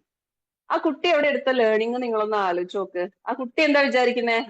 ഞാൻ അതും ഒരു 4ലോ 5ലോ പഠിക്കുന്ന കൊച്ചാണ്, ഞാന് ഒന്ന് പ്രശ്നം ഉണ്ടാക്കി കഴിഞ്ഞാൽ എന്റെ ടീച്ചറിനെ ഇവിടെ നിന്ന് പറഞ്ഞു വിടാം. ഇതേ കാര്യം ഈ പറയുന്ന മില്ലനിയൽ ജനറേഷനിലായിരുന്നു എങ്കിൽ ആ കുട്ടി ചിലപ്പോ അന്ന് ഒരു 10 അടിയും കിട്ടി, അടുത്ത ദിവസം പാരന്റും കുട്ടിയും പോയി ടീച്ചറോട് മാപ്പും പറഞ്ഞിട്ടായിരിക്കും ആ കുട്ടി അടുത്ത ദിവസം ക്ലാസ്സിൽ ഇരിക്കുന്നുണ്ടാവുക. സോ തെറ്റ് ചെയ്യുമ്പം അത് ഓൺ ചെയ്യാനും അതിന്റെ റെസ്പോൺസിബിലിറ്റി ഏറ്റെടുക്കാനും ആ തെറ്റ് ആവർത്തിക്കാതിരിക്കാനും ഉള്ള ഒരു വഴി അന്ന് പറഞ്ഞു കൊടുക്കുന്നുണ്ടായിരുന്നു. പക്ഷെ ഇപ്പം പാരന്റ്സിന് പേടിയാണ്, കുട്ടികളെ തെറ്റ് കാണുമ്പോൾ തിരുത്താൻ പേടിയാണ്, അവരെ റെസ്പോൺസിബിലിറ്റി ഏറ്റെടുത്ത് കാര്യങ്ങൾ ചെയ്യിപ്പിക്കാൻ പേടിയാണ്. ഇപ്പം കുട്ടികളെ കൊണ്ട് ഒരു ജോലി എടുപ്പിക്കാതിരിക്കുന്നത് നല്ലതാണ് എന്നൊരു തെറ്റിദ്ധാരണ ഉണ്ടെങ്കിൽ ഇപ്പത്തെ ഏറ്റവും വലിയ എല്ലാ റിസർച്ചസും നടക്കുന്ന ഒരു കാര്യമാണ് കുട്ടികളെ കൊണ്ട് ജോലി ചെയ്യിപ്പിച്ചാലുള്ള ഗുണത്തെക്കുറിച്ച്. അപ്പൊ എന്താ അവിടെ പഠിക്കുന്നത്? ഓരോ ചെറിയ, അതായത് 2-2.5 വയസ്സ് തൊട്ടിട്ട് കുട്ടി നടക്കാൻ തുടങ്ങുന്ന പ്രായം തൊട്ട് ആ കുട്ടിയുടെ ഡ്രസ്സ് ഊരി കഴിഞ്ഞാൽ അത് ലോണ്ടറി ബാസ്ക്കറ്റിൽ ഇടുന്ന ചെറിയ ജോലി, ആ റൂമിൽ നിന്ന് പുറത്തിറങ്ങുമ്പോൾ സ്വിച്ച് ഓഫ് ചെയ്യുക, ഇതുപോലുള്ള ചെറിയ ചെറിയ ആ കുഞ്ഞിക്കൈയും കുഞ്ഞിക്കാലോടും ചെയ്യാൻ പറ്റുന്ന ചെറിയ ചെറിയ ജോലികളിൽ നിന്ന് പഠിപ്പിച്ചിട്ട് ഏതാണ്ട് കുട്ടി 5ാം ക്ലാസ് 6ാം ക്ലാസ് ആകുമ്പോഴേക്കും അവന്റെ അവളുടെ എല്ലാ കാര്യങ്ങളും ചെയ്യാൻ പറ്റുന്ന രീതിയിലേക്ക് നമ്മൾ പഠിപ്പിച്ചിട്ടില്ല എങ്കിൽ ഈ പറഞ്ഞ പോലെ ഒരു റെസ്പോൺസിബിലിറ്റിയും ഇല്ലാതെ ഒന്നും എന്നെ കൊണ്ട് സത്യം പറഞ്ഞാൽ ഇത് ഓരോന്ന് ചെയ്യുമ്പോൾ ഈ കുട്ടിയുടെ കോൺഫിഡൻസ് ആണ് കൂടുന്നത്. അവനൊരു കാര്യം ചെയ്യുന്നു, അത് തെറ്റിപ്പോകുന്നു, അത് വീണ്ടും അവൻ ആരോടെങ്കിലും ചോദിച്ച് ആ കാര്യം ചെയ്യുന്നു. അപ്പം ഇത് ചെയ്യുന്ന സമയത്ത് നമ്മൾക്ക് ഒരുപക്ഷെ പഠിപ്പിക്കാൻ ഭയങ്കര ബുദ്ധിമുട്ടായിരിക്കും. ഇപ്പൊ എന്റെ മോൻ 5ലാണ് പഠിക്കുന്നത്, 4ാം ക്ലാസ്സിൽ പഠിക്കുമ്പോഴാണ് അവനൊന്ന് ഹൈറ്റ് എത്തുന്നത്, സിങ്കിന്റെ അടുത്തൊന്ന് പാത്രമൊക്കെ കഴുകാൻ. സോ ഈ പ്ലേറ്റ് കഴുകിക്കുന്ന സമയത്ത് ഞാനൊരു 2 മിനിറ്റ് കൊണ്ട് ചെയ്യേണ്ട പണി അവിടെ നിന്ന് ഇവനെ പഠിപ്പിക്കുന്ന സമയത്ത് എനിക്ക് 10 മിനിറ്റ് എടുക്കേണ്ടി വന്നു. കാരണം എന്തിനാ അമ്മ പിറകിൽ കഴുകുന്നതെന്ന് ചോദിക്കും അവൻ. അപ്പൊ ഞാൻ പറയും പിറകിലല്ലല്ലോ കഴിക്കുന്നത്, മുന്നിൽ കഴുകിയാൽ പോരെന്ന് ചോദിക്കും. ഇങ്ങനത്തെ ഒരു 100 ചോദ്യം ചോദിച്ചിട്ടായിരിക്കും കൊച്ചി പണി ചെയ്യുന്നത്. അപ്പൊ നമുക്ക് ഇത്രയും ക്ഷമ വേണം ഈ കുട്ടിയെ ഒരു ജോലി ചെയ്യിപ്പിക്കണമെങ്കിൽ. അപ്പൊ നമ്മൾ എന്ത് വിചാരിക്കും? ഇതിലും ഭേദം ഞാനിത് ചെയ്യുന്നതെന്ന് വെച്ചിട്ട് കൊച്ചിനെ പറഞ്ഞു വിടും. അപ്പൊ അവിടെ നമ്മള് നിന്ന് ചിലപ്പോ കുറെ പൊട്ടത്തരങ്ങൾ കാണിക്കുന്നുണ്ടാവും, ഇതെല്ലാം സഹിച്ച് അത് കുഴപ്പമില്ല, തെറ്റുന്നാണ് പഠിക്കാൻ, ഞാൻ ഇതിനേക്കാളും വലിയ പൊട്ടത്തരം കാണിച്ചതാണ്. അപ്പൊ എന്ത് കാര്യങ്ങളാണെങ്കിലും ഓരോ ഏജിനനുസരിച്ച് കുട്ടികളെ കാര്യങ്ങൾ പഠിപ്പിക്കുക. അപ്പം എന്തുകൊണ്ട് കുട്ടികൾക്ക് ഇത്രയും സ്ക്രീൻ ടൈം കിട്ടുന്നു എന്നൊരു ചോദ്യമില്ലേ? വീട്ടിലുള്ള റെസ്പോൺസിബിലിറ്റീസ് അവരെ ഏൽപ്പിച്ചു തുടങ്ങാം. അപ്പൊ ഇത്രയും സ്ക്രീൻ ടൈം അവർക്ക് കിട്ടില്ല. വീട്ടിലെ എല്ലാ ജോലിയും എല്ലാവരുടെയും ഡ്യൂട്ടി ആണെന്നുള്ള ഒരു കാലഘട്ടത്തിൽ തന്നെ ഇപ്പൊ നമ്മൾ ജീവിച്ചുകൊണ്ടിരിക്കുന്നത്. ഇപ്പൊ ഇവിടെ ജെൻഡർ പരിപാടി ഒന്നുമില്ല, എല്ലാ വീട്ടിലും ഒരുവിധം എല്ലാവരും എല്ലാ ജോലിയും എടുത്തു തുടങ്ങിയിട്ടുണ്ട്. സോ ഇനി നമ്മുടെ കുട്ടികളുടെ കാലം വരുമ്പോഴേക്ക് അതിൽ ഒരു മാറ്റവും ഉണ്ടാവില്ല, അത് കൂടാനേ പോകുന്നുള്ളൂ. ആ ഈക്വാലിറ്റിയും ആ പറയുന്ന എല്ലാം കൂടാനേ പോകുന്നുള്ളൂ. സോ ആൺകുട്ടി പെൺകുട്ടി എന്നൊന്നുമില്ല, ഇവര് നമ്മുടെ വീട്ടിൽ അവരുടെ എല്ലാ കാര്യങ്ങളും ചെയ്യാൻ അവർ പ്രാപ്തരാണെന്ന് നമ്മളുടെ റെസ്പോൺസിബിലിറ്റി ആണത് അവരെ കൊണ്ട് ചെയ്യിപ്പിക്കുക എന്നുള്ളത്. ചെയ്യിപ്പിക്കുന്ന സമയത്താണ് ഈ കുട്ടികളുടെ കോൺഫിഡൻസ് കൂടുന്നത്, സെൽഫ് എസ്റ്റീം കൂടുന്നത്. ഇവർക്ക് വേറൊരു പ്രശ്നം വരുന്നത് ഭയങ്കരമായിട്ട് പ്രൊട്ടക്റ്റീവ് ആവുക പിള്ളേരുടെ അടുത്ത്. അതായത് പേടിയാണ് ഈ പിള്ളേര് എന്തെങ്കിലും ഡ്രഗ്സ് യൂസ് ചെയ്യോ, സ്ക്രീന് കണ്ടിട്ട് പ്രശ്നമാവോ, അത് ഇതിന്റെ ഇങ്ങേയറ്റം. തീരെ ഫോൺ കൊടുക്കില്ല, തീരെ ഫ്രണ്ട്സിന്റെ കൂടെ വിടില്ല, തീരെ പൈസ കയ്യിൽ കൊടുക്കില്ല, ഭയങ്കരമായിട്ട് പ്രൊട്ടക്ട് ചെയ്തിട്ട് ഉള്ള പ്രശ്നം. ഈ പ്രൊട്ടക്ട് ചെയ്ത് നമ്മൾ ഹെലികോപ്റ്റർ പാരന്റിംഗ് എന്നൊക്കെ പറയും. ഈ കുട്ടിയുടെ each and every decision parent ആയിരിക്കും എടുക്കുക. ഈ കുട്ടിയുടെ എന്ത് കാര്യം വന്നു കഴിഞ്ഞാലും അത് അമ്മ ചെയ്തുതരാം, ഇത് അച്ഛൻ ചെയ്തുതരാം. അപ്പൊ ഈ കുട്ടി സത്യം പറഞ്ഞാൽ പാവക്കുട്ടീനെ പോലെ ആയിരിക്കും വളരുന്നുണ്ടാവുക. ഇങ്ങനത്തെ ഒരുപാട് പിള്ളേർ ഇപ്പൊ കേസിന് വരുന്നത് ഡിഗ്രി PG ഒക്കെ സമയത്ത് ഇവര് നഴ്സിങ്ങിനോ അല്ലെങ്കിൽ PG ഒക്കെ പഠിക്കാൻ ഏതെങ്കിലും പുറത്ത് പോകും. അവിടെ പോകുന്ന സമയത്ത് അവർക്ക് അഡ്ജസ്റ്റ് ചെയ്യാൻ പറ്റാതെ ഇതേപോലെ വരും. ഈ വരുന്ന സമയത്ത് നമ്മൾ നോക്കുമ്പോൾ ആ കാലഘട്ടം വരെ ഈ കുട്ടിയുടെ മുഴുവൻ കാര്യം കൂടെ നിന്നിട്ട് ഏതെങ്കിലും ഒരു പാരന്റ് ചെയ്തു കൊടുത്തിട്ടുണ്ടാവും. സോ ഓവർ പ്രൊട്ടക്റ്റും ചെയ്യാൻ പാടില്ല, ഭയങ്കരമായിട്ട് അവരെ ശിക്ഷിക്കുകയും ചെയ്യരുത്, ഭയങ്കരമായിട്ട് ഫ്രീഡം കൊടുക്കരുത്. സോ നമുക്ക് എല്ലാത്തിനും ആ ഒരു ബാലൻസ് ഉണ്ടെന്ന് നിങ്ങൾ ഉറപ്പുവരുത്തുക എന്നുള്ളതാണ് ഈ കാലത്ത് നമുക്ക് ചെയ്യാവുന്ന ഏറ്റവും വലിയ കാര്യം. ഇനി നേരത്തെ സ്റ്റാർട്ടിങ്ങിൽ പറഞ്ഞ പോലെ മെന്റൽ ഹെൽത്ത് ആണ്. കുട്ടികളുടെ മെന്റൽ ഹെൽത്ത് എന്ന് പറയുന്നത് ഫസ്റ്റ് എല്ലായിടത്തും പറയുന്ന മെയിൻ കാര്യം പാരന്റ്സിന്റെ മെന്റൽ ഹെൽത്ത് തന്നെയാണ് അതിൽ ആദ്യത്തെ പ്രധാനപ്പെട്ട കാര്യം. സോ നമ്മളെല്ലാവരും ഞാൻ ഈ പറഞ്ഞ, അതായത് നമ്മുടെ അച്ഛനമ്മമാരുടെ കാലഘട്ടത്ത് അവരനുഭവിച്ച കുറെ ട്രോമ ഉണ്ടാവും. ഇപ്പം എന്റെ അമ്മയൊക്കെ ഒരു സ്റ്റെപ്പ് മദറിന്റെ അടുത്ത് ജീവിച്ചിട്ട് ഒത്തിരി ട്രോമയിലൂടെ കടന്നുപോയ ആളാണ്. സോ അങ്ങനെ ഒരുപാട് ട്രോമ അനുഭവിച്ച ആളുകളാണ് നമ്മളുടെ പാരന്റ്സ് എങ്കിൽ അറിയാതെ ഒരുപാട് ട്രോമ നമുക്കും തരുന്നുണ്ടാവും. കാരണം അവർ ഇമോഷണലി സ്റ്റേബിൾ ആയിട്ടുണ്ടാവില്ല, അവർ ഒരുപാട് ഇമോഷണലി ബാഗേജുമായിട്ടായിരിക്കും പ്രസവിക്കുന്നതും കുട്ടികളെ നോക്കുന്നതും ഒക്കെ. സോ അവിടെ വരുന്ന പ്രശ്നം എന്താ വെച്ചാൽ പാരന്റ്സ് ഇമോഷണലി സ്റ്റേബിൾ അല്ലാതെ റെഗുലേറ്റ് ചെയ്യാൻ അറിയാത്ത ആളുകൾ വരുമ്പോൾ ഇതിന്റെ പ്രശ്നങ്ങൾ അനുഭവിച്ച ഒരു ജനറേഷനാണ് നമ്മുടെ ജനറേഷൻ. ഇനി നമ്മളും ഇത് നമ്മുടെ കുട്ടികൾ വരുന്ന സമയത്ത് ഇതിനകത്ത് വർക്ക് ചെയ്യാതെ നമ്മുടെ കുട്ടികളിലേക്ക് പോകുന്ന സമയത്ത് ഇപ്പൊ ചില സമയത്ത് സെഷന് വരുന്ന സമയത്ത് കുട്ടിയുടെ ഒരു പ്രശ്നമായിട്ടായിരിക്കും വരിക. കുട്ടീനെ പുറത്തിരുത്തി കഴിഞ്ഞിട്ട് പാരന്റിന്റെ അടുത്ത് സംസാരിക്കുമ്പോഴത്തേക്ക് പാരന്റ് കരച്ചിലും വിഷമവും ഒക്കെ തുടങ്ങും. ഇത് എന്തുകൊണ്ടാന്ന് ചോദിച്ചു കഴിഞ്ഞാല് ഇവരുടെ കുറേ ഇഷ്യൂസ് ഉണ്ട്. ഇവർ ഈ കുട്ടിയുടെ ഒരു ചെറിയ പ്രോബ്ലം ആണ് പറയുന്നെങ്കിലും ആക്ച്വലി ആ കുട്ടിയെക്കാളും തെറാപ്പി ആവശ്യമുള്ളത് ഒരുപക്ഷെ ആ പാരന്റിനായിരിക്കും. സോ നമ്മൾക്ക് എന്തെങ്കിലും emotional needs, emotional trauma, emotional problems ഉണ്ടെങ്കിൽ ഇത് എപ്പോഴും ഹാൻഡിൽ ചെയ്യാൻ നമ്മളൊരു ഒരു ഒരു സ്റ്റെപ്പ് നമ്മൾ എടുക്കുക. എന്തിനാന്ന് വെച്ച് കഴിഞ്ഞാല് നിങ്ങൾ ഇങ്ങനെ ആലോചിച്ചാൽ മതി. നിങ്ങൾക്ക് ഒരുപാട് മുറിവുകളുള്ള ഒരാളാണെങ്കിൽ ചെറിയ കാര്യം മതി നിങ്ങൾക്ക് ട്രിഗർ ആവാൻ. ചെറിയ കാര്യത്തിന് നിങ്ങൾക്ക് ദേഷ്യം പിടിക്കാൻ തുടങ്ങും, ചെറിയ കാര്യത്തിന് നിങ്ങൾ സങ്കടപ്പെടാൻ തുടങ്ങും, നിങ്ങൾ ഭയങ്കരമായിട്ട് ബ്ലാക്ക്മെയിൽ ചെയ്യാൻ തുടങ്ങും. അല്ലേലും എനിക്ക് ഇവിടെ അമ്മേനോട് ആർക്കും സ്നേഹമില്ല, ഇതേപോലെ ഭയങ്കരമായിട്ട് വിക്ടിം പ്ലേ ചെയ്യാൻ തുടങ്ങും. അപ്പം ഇതൊക്കെ അൾട്ടിമേറ്റ്ലി നമ്മുടെ കുട്ടികളുടെ മെന്റൽ ഹെൽത്തിനെയാണ് ബാധിക്കുക. അപ്പൊ നിങ്ങൾ ഭയങ്കരമായിട്ട് അഗ്രസീവ് ആവാണ്, ദേഷ്യം പിടിക്കുക, ഷൗട്ട് ചെയ്യുക, ചെറിയ കാര്യത്തിന് ഭയങ്കരമായിട്ട് ഒച്ചയും ബഹളം ഉണ്ടാക്കുക. ആ കുട്ടി ഇത് തന്നെ കണ്ടു വളരും. നാളെ അഡോളസൻസ് എത്തുമ്പോൾ ഈ കുട്ടി ഈ പറയുന്ന കാര്യങ്ങൾ ചെയ്തു എന്ന് പറഞ്ഞ് നിങ്ങൾ കൗൺസിലിങ്ങിന് പോരും. അപ്പൊ കൗൺസിലിങ്ങിന് വരുന്ന സമയത്ത് ഇതൊക്കെ വീട്ടിൽ ആരാ ചെയ്യുന്ന മോളെ മോനെ എന്ന് ചോദിച്ചാൽ പറഞ്ഞാൽ പറയും ഉപ്പ അല്ലെങ്കിൽ ഉമ്മ എന്ന് കുട്ടി പറയും. അപ്പം അവിടെ എന്താ ചെയ്യുക, ഇവൻ അത്രയും വികൃതിയായിരുന്നു, ഇവൾ അത്രയും വികൃതിയായിരുന്നു എന്ന്. അല്ല, കുട്ടി വികൃതി ആയതുകൊണ്ടല്ല, കുട്ടികളെല്ലാരും വികൃതി. അത് മനുഷ്യന്റെ കുട്ടികളല്ല. നിങ്ങൾ മൃഗങ്ങളെ കുട്ടികളെ നോക്കി നോക്ക്, എല്ലാ മൃഗങ്ങളുടെ കുട്ടികളും നല്ല കുരുത്തക്കേടുകളാണ്. അപ്പൊ കുട്ടി എന്ന് പറഞ്ഞാൽ ഈ കുരുത്തക്കേടും വികൃതിയും ഈ പറയുന്ന ഭയങ്കര ക്യൂരിയോസിറ്റിയും റിസ്ക് ടേക്കിങ്ങും ഇതൊക്കെ ഈ കുട്ടി എന്ന് പറയുന്ന നമ്മളൊക്കെ അനുഭവിച്ച കാര്യമാണ്. സോ വെറുതെ ഇങ്ങനെ ഒന്നും മിണ്ടാതെ എവിടെയെങ്കിലും ഇരിക്കുന്നുണ്ടെങ്കിലാണ് പ്രശ്നം. കുട്ടികൾ നല്ല നല്ല അടിപൊളിയായിട്ട് അവര് വികൃതി കാണിക്കട്ടെ, ഇതിനെ നമുക്ക് മാനേജ് ചെയ്യാൻ അറിയാത്തതുകൊണ്ടാണ് നമ്മൾ ഈ ദേഷ്യം പിടിക്കുന്നത്. സോ നമ്മൾ ഇതിനെ മാനേജ് ചെയ്യാൻ പഠിച്ചിട്ടില്ല എങ്കിൽ നമ്മൾ ഇവർക്ക് കുറെ ഇതേപോലെ ഷൗട്ട് ചെയ്തിട്ടും അവരെ ദേഷ്യം പിടിച്ചിട്ടും നമ്മൾ ഭയങ്കരമായിട്ട് പണിഷ് ചെയ്യുകയൊക്കെ ചെയ്യുന്ന സമയത്ത് കുട്ടികളുടെ സെൽഫ് കോൺഫിഡൻസിനെയും സെൽഫ് എസ്റ്റീമിനെയും ഒക്കെ ഇത് ഭയങ്കരമായിട്ട് ബാധിക്കും. സോ ഇപ്പൊ വരുന്ന ഒരു ഇപ്പം 20s-ലും 30s-ലും 40s-ലും ഒക്കെ വരുന്ന പല ആളുകളുടെയും പ്രശ്നങ്ങൾ ചോദിക്കുമ്പം ഒരു രീതിയിലല്ലേ മറ്റൊരു രീതിയിൽ. ഇപ്പം കഴിഞ്ഞ ദിവസം ഞാൻ ഇന്നലെ ഒരു മീറ്റിംഗ് കഴിഞ്ഞപ്പം ഞാൻ ഒരാളുടെ അടുത്ത് സംസാരിച്ചപ്പോ എന്റെ അടുത്ത് പറഞ്ഞു, എന്റെ ചെറുപ്പത്തില് അമ്മ എപ്പോഴും പറയായിരുന്നു എന്റെ മൂക്ക് ഭയങ്കര മോശമാണ്, നിന്റെ ചക്ക മൂക്കാണ്, നിന്റെ മുഖത്തിനൊട്ടും അത് ചേരുന്നില്ല എന്ന്. അതിനുശേഷം ഞാൻ ഭയങ്കര ടെൻഷനായിരുന്നു. എനിക്ക് ആരുടെ മുന്നിൽ പോകുമ്പോൾ ഞാൻ ഇങ്ങനെ ഇടയ്ക്കിടയ്ക്ക് കൈയൊക്കെ ഇങ്ങനെ വെക്കും. ഞാൻ വിചാരിക്കും അയ്യോ ഇവരെന്റെ മൂക്ക് കാണോ, ഇവരെന്റെ മൂക്ക് കാണോ. ഒന്ന് ആലോചിച്ച് നോക്കിയേ, അവരിപ്പോ 40 വയസ്സിലാണുള്ളത്. ഇപ്പോഴും അവർ പറയാ കഴിഞ്ഞ ഒരു 3-4 വർഷം കൊണ്ടാണ് ഞാൻ എന്റെ മൂക്കിനെ അക്സെപ്റ്റ് ചെയ്തതെന്ന്. സോ ഇവരുടെ ഈ 10 പക്ഷെ ഇപ്പോഴും അതുകൊണ്ട് അവരുടെ ഉള്ളിൽ ഉണ്ടായ സെൽഫ് എസ്റ്റീമും സെൽഫ് കോൺഫിഡൻസ് പ്രോബ്ലവും ഇപ്പോഴും മാറിയിട്ടില്ല. അപ്പൊ ചിലപ്പോ കണ്ണിനെ കുറിച്ചായിരിക്കാം, തടിയെ കുറിച്ചായിരിക്കാം.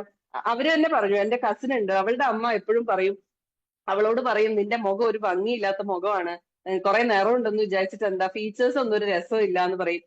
എന്നിട്ട് അനിയത്തിയുടെയോ ചേച്ചിയോ മറ്റോ കമ്പയർ ചെയ്തിട്ട് പറയുന്നു അവളുടെ കണ്ണ് നല്ല രസമാണ്, അവളുടെ മൂക്ക് നല്ല രസമാണ്, പക്ഷെ നിന്റെ മൂക്ക് ഇങ്ങനെ ആയിപ്പോയി, നമുക്ക് ഇത് പ്ലാസ്റ്റിക് സർജറി. ഇതൊക്കെ തമാശക്ക് പറയുന്നതാണ്, വളരെ തമാശയായിട്ട് പറയുന്ന കാര്യങ്ങളാണ്. പക്ഷെ കുഞ്ഞു കുട്ടികളെ സംബന്ധിച്ച് ഇതേപോലെയുള്ള ബോഡി ഷെയ്മിങ് വീട്ടിൽ നിന്നേ വരുന്ന സമയത്ത് ഇവർക്കത് സ്കൂളിൽ പോയി കഴിയുമ്പോൾ ഭയങ്കര പ്രശ്നമായിരിക്കും.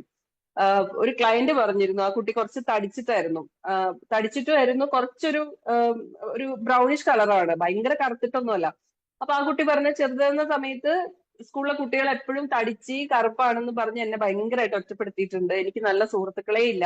ഞാൻ MBBS പഠിക്കുന്നവരെ എനിക്ക് നല്ല സുഹൃത്തുക്കളുള്ള, MBBS ഞാൻ പുറത്തൊരു രാജ്യത്ത് പോയാണ് പഠിച്ചത്. അവിടെ നിന്നാണ് സത്യം പറഞ്ഞാൽ എനിക്ക് നല്ല സുഹൃത്തുക്കളെ കിട്ടിയതെന്ന്. അപ്പം നമ്മൾ വീട്ടിൽ പറയുന്ന ഇതുപോലത്തെ ചെറിയ ചെറിയ തമാശകൾ പോലും ഒരു പക്ഷെ നമ്മളുടെ കുട്ടികളെ ബാധിക്കും, അവരുടെ സെൽഫ് കോൺഫിഡൻസിനെ ബാധിക്കും. ജീവിതകാലം മുഴുവൻ അവര് എന്നെ ഒന്നിനും കൊള്ളില്ല എന്നൊരു തോന്നലിൽ വളർന്നാൽ പിന്നെ അത് മാറ്റാൻ ഭയങ്കര പാടാണ്. ആസ് എ സൈക്കോളജിസ്റ്റ് ഞാൻ പറയാണ്, ഞങ്ങൾ കുറെ കഷ്ടപ്പെടാറുണ്ട് ഈ സാധനം ഒന്ന് ഇതിനകത്തുനിന്ന് എടുത്ത് കളയാൻ വേണ്ടിയിട്ട്. സോ നിങ്ങൾ ഇതുപോലെയുള്ള കമ്പാരിസണും കാര്യങ്ങളും കുട്ടികളുടെ ചെയ്യാതിരിക്കുക. അപ്പൊ കുട്ടികളുടെ മെന്റൽ ഹെൽത്തിന് നല്ല ഇമ്പോർട്ടൻസ് കൊടുക്കുക, അവരുടെ കൂടെ ഇരിക്കുക, അവരുടെ ഇമോഷൻസ്. കുട്ടികൾക്ക് ദേഷ്യം വരും, ദേഷ്യം എക്സ്പ്രസ് ചെയ്യാനുള്ള സ്പേസ് നമ്മുടെ വീട്ടിൽ ഉണ്ടാവണം. നമ്മൾ വലുതാണെന്ന് കരുതി കുട്ടിയുടെ ദേഷ്യത്തിന് വിലയില്ല എന്നല്ല, അവര് ദേഷ്യം പിടിക്കുന്ന സമയത്ത് നമ്മൾ കാമായിട്ട് നിൽക്കുക. എന്നിട്ട് കുട്ടിയുടെ അടുത്ത് ആ ദേഷ്യം അവനും മറ്റുള്ളവർക്കും വിഷമം വരാതെ, ഹാം ചെയ്യാതെ അതിനെ എങ്ങനെ എക്സ്പ്രസ് ചെയ്യാന്ന് പഠിപ്പിച്ചു കൊടുക്കണം. ഇത് എങ്ങനെ പഠിപ്പിച്ചു കൊടുക്കാൻ പറ്റും? പറഞ്ഞു കൊടുത്തിട്ട് ഒരു കാര്യമില്ല, നമ്മൾ കാണിച്ചു കൊടുക്കണം. നമ്മൾ എങ്ങനെയാണ് നമ്മുടെ ദേഷ്യത്തിനെ അവർക്കും നമ്മൾക്കും വിഷമിക്കാതെ നമ്മൾ അതിനെ മാനേജ് ചെയ്യുന്നതെന്ന് നമ്മൾ ആദ്യം പഠിക്കണം. ഇതിനാണ് നമ്മുടെ മെന്റൽ ഹെൽത്ത് ആദ്യം നോക്കണം എന്ന് പറഞ്ഞത്. സോ കുട്ടികളുടെ മെന്റൽ ഹെൽത്തിൽ അവരുടെ ഇമോഷൻസിനെ എക്സ്പ്രസ് ചെയ്യാൻ സാധിക്കണം. അവർക്ക് ഈ പറഞ്ഞ പോലെ ഫോണിന്റെ പുറത്ത് ആളുകളുമായിട്ടുള്ള റിലേഷൻഷിപ്പും കാര്യങ്ങളൊക്കെ വളരെ ഇമ്പോർട്ടന്റ് ആണ്. സോ ഇതൊന്നും കിട്ടിയിട്ടില്ല എങ്കിൽ ഇവർക്ക് ഭയങ്കരമായിട്ട് പ്രശ്നം ഉണ്ടാവും. കാരണം റിലേഷൻഷിപ്പ് വരുമ്പോഴാണ് നമ്മൾ സോഷ്യൽ ബീങ്സ് ആണ്. സോ ആ റിലേഷൻഷിപ്പ് മെയിൻറ്റെയിൻ ചെയ്യാനുള്ള ഇപ്പൊ കുട്ടിക്ക് തോന്നുകയാണ് എനിക്ക് ഒരു കൂട്ടത്തിൽ പോയിട്ട് മിണ്ടാൻ അറിയില്ല എന്ന് തോന്നുമ്പം ആ കുട്ടി അവിടെ വീണ്ടും നേരത്തെ പറഞ്ഞ പോലെ കുറെ സ്ട്രെസ് എടുക്കും. എനിക്ക് കണക്ട് ചെയ്യാൻ അറിയില്ല, നാലാള് ഓൾറെഡി ഉള്ള ഒരു ഗ്യാങ്ങിൽ പോയി മിണ്ടാൻ പറ്റുന്നില്ല. ഇങ്ങനത്തെ ഒരുപാട് പ്രശ്നമായിട്ട് കുട്ടികൾ വരുന്നുണ്ട്. പിന്നെ എന്തെങ്കിലും പേടി, എക്സാമിനെ കുറിച്ച് ചെറുപ്പം തൊട്ടേ പേടിപ്പിക്കുകയേ ചെയ്യരുത് നിങ്ങൾ എക്സാമിന്റെ കാര്യം പറഞ്ഞിട്ട്. നമ്മൾ ഈ എക്സാമിനെ കുറിച്ച് ഭയങ്കരമായിട്ട് പറഞ്ഞു പേടിപ്പിക്കുന്ന സമയത്ത് ജീവിതകാലം മുഴുവൻ കുട്ടിയുടെ മനസ്സിൽ എക്സാം എന്ന് പറഞ്ഞാൽ അവനെ എന്തോ പരീക്ഷ ചെയ്യാനുള്ള ഒരു സാധനമായിട്ട് വരും. എന്നിട്ടാണ് ഈ 10ാം ക്ലാസ്സിലും MBBS പഠിക്കുന്ന കുട്ടികൾ വരാറുണ്ട്. പിന്നെ സെമസ്റ്റർ എക്സാം ഒക്കെ തുടങ്ങുന്ന സമയത്ത് പാനിക് അറ്റാക്കുമായിട്ട് എക്സാം പേടി കാരണം. സോ ഇതേപോലെ നമ്മൾ അവരുടെ മെന്റൽ ഹെൽത്തിനെ ബാധിക്കുന്ന രീതിയിലുള്ള കാര്യങ്ങൾ ചെയ്യാതിരിക്കുക. ഫിസിക്കൽ ഹെൽത്ത് നന്നായിട്ട് മെയിൻറ്റെയിൻ ചെയ്യുക. ഫിസിക്കൽ ഹെൽത്ത് എന്ന് പറയുമ്പോൾ ഇപ്പോഴത്തെ കുട്ടികൾക്ക് ഈ സ്ക്രീന് മാറ്റി വെക്കുന്ന സമയത്ത് എന്തെന്നുള്ളത് ഒന്ന് വീട്ടിലെ ജോലികളും കാര്യങ്ങളും ചെയ്യുക, അവരുടെ പഠിത്തം. മൂന്നാമത്തെ ഏറ്റവും ഇമ്പോർട്ടന്റ് ആയിട്ടുള്ള കാര്യം ഒരു ഫിസിക്കൽ എക്സസൈസ് എന്തെങ്കിലും അവരെ കൊണ്ട് ചെയ്യിപ്പിക്കുക എന്നുള്ളതാണ്. അപ്പൊ അവര് നന്നായിട്ട് നമ്മളൊക്കെ ഇപ്പൊ ഞാനൊക്കെ മാവൂര് എന്ന് പറയുന്ന ഗ്രാമത്തിലാണ് ജനിച്ചു വളർന്നത്. അവിടെ ഇഷ്ടംപോലെ പാടമൊക്കെ ഉള്ള സ്ഥലമാണ്. ഞങ്ങള് വൈകുന്നേരം 6:30-7 മണി വരെ ഈ പാടത്ത് പോയി കളിച്ചിട്ടാണ് തിരിച്ച് വന്ന് മേല് കഴുകിയിട്ട് പഠിക്കാനിരിക്കുന്നത്. സോ നമ്മുടെ എനർജി മുഴുവൻ അവിടെ പോവുമായിരുന്നു. പിന്നെ നമുക്ക് ഈ എനർജി കളയാൻ വേറെ ടിവിയോ അല്ലെങ്കിൽ ഡ്രഗ്സിന്റെ ഒന്നും ആവശ്യമില്ലായിരുന്നു. പക്ഷെ ഇപ്പോഴത്തെ കുട്ടികൾക്ക് ഇവിടെയാണ് പ്രശ്നം. ഇവരുടെ ഫിസിക്കൽ ഹെൽത്തിൽ ഈ ഫിസിക്കൽ ബോഡി കിടക്കുന്ന എനർജീനെ യൂസ് ചെയ്യാൻ പറ്റുന്ന ഒരു സ്ഥലമില്ല. അപ്പൊ അത് ആ ഫിസിക്കൽ ബോഡിയിലുള്ള എനർജീനെ നന്നായിട്ട് യൂസ് ചെയ്യാൻ പറ്റുന്ന ഫിസിക്കൽ ഗെയിംസ് ആണോ, എന്താണ് നിങ്ങൾക്ക് അവർക്ക് കൊടുക്കാൻ പറ്റുന്നത്, ആ എക്സസൈസ് കാര്യങ്ങൾ ചെയ്യാനുള്ള ഒരു അവസരം കുട്ടിക്ക് ഉണ്ടാക്കി കൊടുക്കുക. അതിപ്പോ വല്ല മാർഷ്യൽ ആർട്സിന് വിട്ടാലും വേണ്ടിയില്ല, ഫുട്ബോൾ കളിക്കാൻ പോകുന്നവർ കളിക്കാൻ പോക്കോട്ടെ, ക്രിക്കറ്റിന് പോക്കോട്ടെ. അപ്പൊ അവിടെയൊക്കെ നമ്മൾ ഈ പറയുന്ന ബൗണ്ടറി പഠിപ്പിച്ചു കഴിഞ്ഞാൽ അവനെ നോക്കാൻ പഠിച്ചു കഴിഞ്ഞാൽ പിന്നെ നമുക്ക് അവിടെ ടെൻഷൻ ആവേണ്ട കാര്യമില്ല. അപ്പൊ അവിടെ എന്തിനോടും, അതായത് അവനെ ഹാം ചെയ്യുന്ന എന്ത് കാര്യത്തിനോടും നോ പറയാൻ പഠിച്ചു കഴിഞ്ഞാൽ നമ്മൾ പുറത്തേക്ക് വിടുമ്പോൾ നമ്മൾ ടെൻഷൻ ആവേണ്ട കാര്യമില്ല. സോ ഇത്രയൊക്കെയാണ് നമുക്ക് പെട്ടെന്ന് പറയാൻ പറ്റുന്ന കാര്യങ്ങൾ. സോ കുട്ടികളുടെ മെന്റൽ ഹെൽത്ത്, ഫിസിക്കൽ ഹെൽത്ത് അവർക്ക് ഫ്രീഡം കൊടുക്കുന്ന സമയത്ത് ശ്രദ്ധിക്കുക എന്നുള്ളത്. നമ്മുടെ ഈ കമ്പാരിസൺ വരുന്ന കാര്യങ്ങൾ നമ്മൾ ഇതാക്കാതിരിക്കുക. അവർക്ക് റെസ്പോൺസിബിലിറ്റീസ് എടുക്കാൻ അവരെ പഠിപ്പിക്കുക. സ്ക്രീൻ ടൈമിന്റെ മുകളിൽ കൃത്യമായിട്ട് ബൗണ്ടറീസ് നമ്മൾ പറഞ്ഞു കൊടുക്കുക.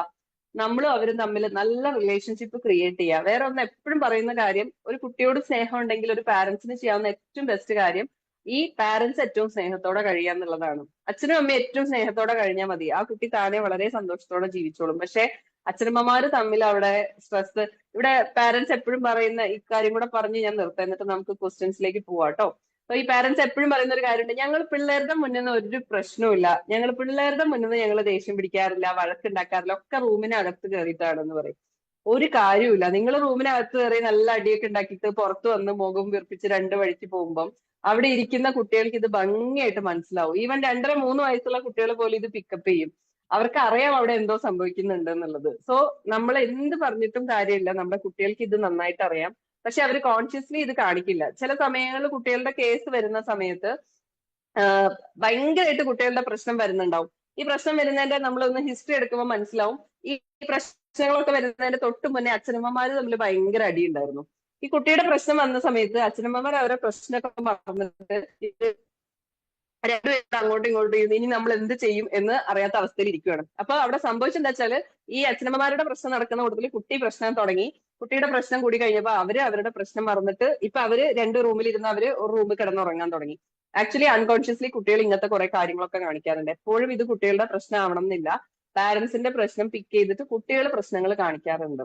സോ നമ്മുടെ കുട്ടികളെ നന്നായിട്ട് നോ പറയാൻ പഠിപ്പിക്കുക. അതായത് അവന്റെ മെന്റൽ ഹെൽത്തിന്, ഫിസിക്കൽ ഹെൽത്തിന്, ഇമോഷണൽ ഹെൽത്തിന് പറ്റാത്ത ഏത് കാര്യത്തെയും അവക്കും അവനും നോ പറയാൻ നിങ്ങൾ പഠിപ്പിച്ചാൽ, ഈ നോ എന്തുകൊണ്ടാ വെച്ചാൽ നിങ്ങളും വീട്ടിൽ നിന്ന് ആവശ്യത്തിന് നോ പറയണം, അവരെ കൊണ്ടും അവരുടെ നോനെ നിങ്ങൾ മാനിക്കുകയും വേണം. അവർക്കൊരു നോ പറഞ്ഞാൽ അതിന് വിലയുണ്ടെന്ന് അവർക്ക് തോന്നണം. ആ രീതിയിൽ അവര് ഒരു കാര്യം പറഞ്ഞ് നോ പറഞ്ഞു കഴിയുമ്പോൾ അവരെ കൊണ്ട് പറ്റാത്തൊരു കാര്യം നിർബന്ധിച്ച് ചെയ്യിക്കാതിരിക്കുക. നിങ്ങൾ അത് നിർബന്ധിച്ച് ചെയ്യുന്ന സമയത്ത് ഭാവിയിൽ അവരുടെ ഫ്രണ്ട്സ് നിർബന്ധിക്കുമ്പോഴാണ് അവർ ഈ പറഞ്ഞ പല പ്രശ്നങ്ങളിലും പോയി ചാടുന്നത്. സോ നല്ല ഭംഗിയായിട്ട് നമുക്ക് അവരുടെ അടുത്ത് നോ പറയാൻ പറ്റണം, അവരെ നോ പറയാൻ പഠിപ്പിക്കുകയും വേണം. നിനക്ക് ഇഷ്ടമില്ലാത്തൊരു കാര്യം, ആ നോ പറയുന്നതിന്റെ പേരിൽ കട്ടായി പോകുന്ന ഫ്രണ്ട്, അത് വേണ്ടാന്ന് വെക്കാനുള്ള ധൈര്യം നമ്മൾ കുട്ടിക്ക് കൊടുക്കണം. കാരണം മിക്കപ്പോഴും ഈ ഡ്രഗ്സ് പോലത്തെ പ്രശ്നങ്ങളാണെങ്കിലും അതിനേക്കാളും വലിയ കുറെ പ്രശ്നങ്ങൾ, ഞാൻ പിറകിലൊക്കെ പിള്ളേരെ കണ്ടുകൊണ്ടാണ് കൂടുതൽ ഡീറ്റെയിൽ പോവാത്തെ, പല പ്രശ്നങ്ങളിലേക്കും പോകുന്നത് ഈ പിയർ പ്രഷറാണ്. കുട്ടികളെ കൂടെ ഉള്ളവരൊക്കെ ചെയ്യുന്നു, ഞാൻ ചെയ്തില്ലേ ഒറ്റപ്പെട്ടു പോകുമോ എന്ന പേടി കൊണ്ടാണ് പിള്ളേർ ഇതിലേക്കൊക്കെ പോകുന്നത്. ഭയങ്കരമായിട്ട് ബുള്ളിങ്ങിന് പോകുന്നത്. കുട്ടികൾ വീട്ടിൽ നിന്ന് ഭയങ്കരമായിട്ട് പണിഷ്മെന്റ് ഒക്കെ കിട്ടുന്ന, അല്ലെങ്കിൽ ഒരു എമ്പതി ഇല്ലാതെ വളരുന്ന പിള്ളേരാണ് ബാക്കി കുട്ടികളെ പോയിട്ട് ബുള്ളി ചെയ്യുന്നതും ബാക്കി കുട്ടികളെ തലമണ്ട പോയി അടിച്ചു പൊട്ടിക്കുന്നതും ഒക്കെ. സോ വീട്ടിൽ നിന്ന് ഈ പറയുന്ന ദേഷ്യവും സാധനമൊക്കെ നിങ്ങൾ കാണിക്കുമ്പോൾ ആലോചിക്കുക, നാളെ നമ്മുടെ കുട്ടികൾ പുറത്ത് പോയിട്ട് ഇത് കാണിക്കാൻ തുടങ്ങും. അകത്ത് അവർക്ക് അത് കാണിക്കാൻ പറ്റില്ല, അവരുടെ മുതിർന്നവരുടെ അടുത്ത് അവർക്ക് അത് കാണിക്കാൻ പറ്റില്ല. സോ അവർ പുറത്ത് പോകുമ്പോൾ 10ാം ക്ലാസ്സിലെ കുട്ടി 8ാം ക്ലാസ്സിന്റെ കുട്ടീന്റെ അടുത്ത് ഇത് കാണിക്കാൻ തുടങ്ങും. കാരണം ആ കുട്ടി പഠിച്ചെന്താണ്, മുതിർന്ന ആളുകൾക്ക് ചെറിയ ആളുകളെ വേദനിപ്പിക്കാം, മുതിർന്ന ആളുകൾക്ക് ചെറിയ ആളുകളെ എന്തും പറയാം, എന്തും കാണിക്കാം എന്നാണ് അവർ വീട്ടിൽ നിന്ന് എടുക്കുന്ന പഠനം. സോ നമ്മള് ഈ കാര്യം എപ്പോഴും ആലോചിക്കുക. നമ്മുടെ കുട്ടികൾക്ക് വീട്ടിലൊരു സ്പേസ് കൊടുക്കുക. അവരുടെ പ്രശ്നങ്ങൾ പറയാനുള്ള സ്പേസ് എന്ന് പറയുമ്പം നമ്മള് ഭയങ്കര ഇമോഷണൽ ആണെങ്കിൽ അവരത് വന്ന് പറയില്ല. അപ്പൊ അവര് പറയാ അച്ഛൻ വിഷമിക്കേണ്ട, അമ്മ വിഷമിക്കേണ്ട വെച്ചിട്ട് പറഞ്ഞില്ല എന്ന് പറയും. സോ നമ്മളുടെ മെന്റൽ ഹെൽത്ത്, ഇമോഷണൽ പ്രോബ്ലം ഒക്കെ നമ്മൾ തീർക്കുക, നമ്മുടെ കുട്ടികൾക്ക് നമ്മൾ അവൈലബിൾ ആയിട്ട് ഇരിക്കുക. ഇതൊക്കെയാണ് നമുക്ക് ഈ ഒരു കാലഘട്ടത്തിൽ നമുക്ക് ഏറ്റവും ഫസ്റ്റ് എയ്ഡ് പോലെ ചെയ്യാവുന്ന കാര്യങ്ങള്. അപ്പൊ നമുക്കിനി ക്വസ്റ്റ്യനിലേക്ക് പോവാം. അപ്പൊ കുറെ കൂടെ നിങ്ങൾക്ക് സംശയങ്ങൾ വരുന്ന സമയത്ത് കുറച്ചുകൂടെ ടോപ്പിക്കിലേക്ക് എന്തെങ്കിലും വിട്ടുപോയിട്ടുണ്ടെങ്കിൽ നമുക്ക് കയറാം. അപ്പൊ എന്തെങ്കിലും സംശയം ഉണ്ടെങ്കിൽ അൺമ്യൂട്ട് ചെയ്ത് ചോദിച്ചോളൂ.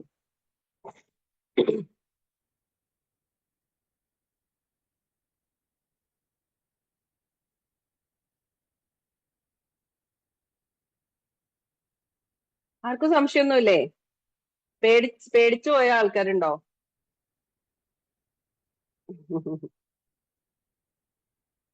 ഞാൻ പ്രീ സ്കൂൾ പാരന്റിങ് തൊട്ട് ഒരു നമ്മുടെ 10th വരെയുള്ള സ്കൂളിലെ കുട്ടികളുടെ പാരന്റിങ് ക്ലാസ് എടുക്കാൻ പോകാറുണ്ട്, +2 ലെവലില്.